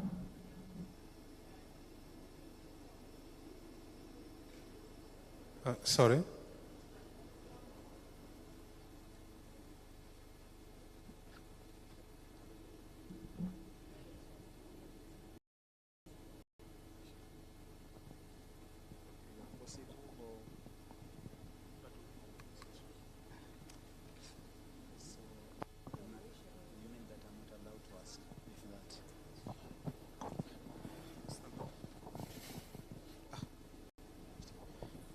Okay, thank you for very much. I'm Mohammed from Zanzibar. I just have a question on how do you measure the effective of the care tools, if there's an example of monitoring result from any country? Thank you. Very short. Mamadou, would you like to quickly respond? Thank you.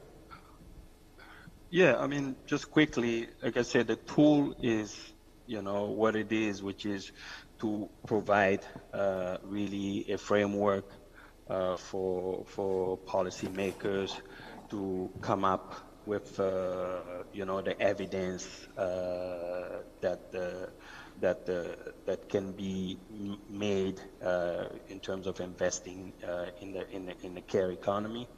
The tool is very new, so all the country case studies that we have done basically lay the case that it's important to invest in care.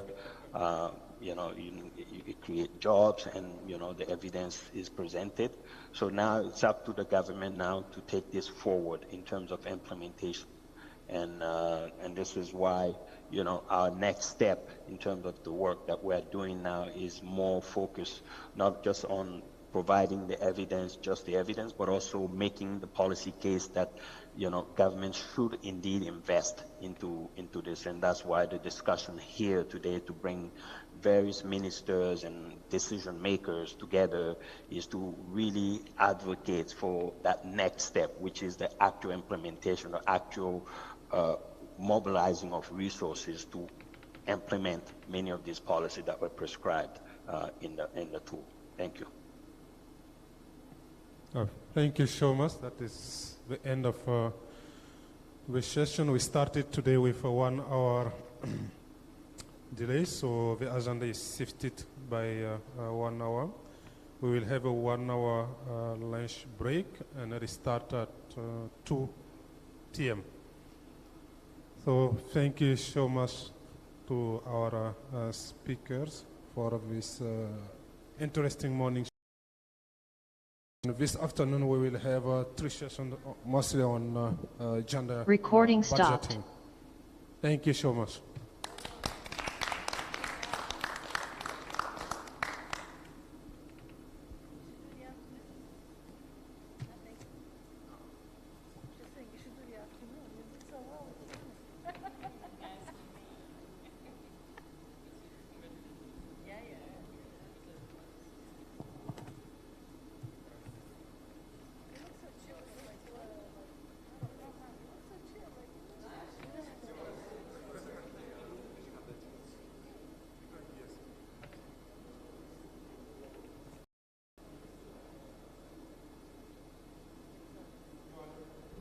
You all received the lunch voucher, so you can go to the first floor. Bon appétit.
funny how I came to meet you. There are some things that we never understand. All my life I dreamt of us together. What's the chance to meet and live forever? Is this the beginning or the end?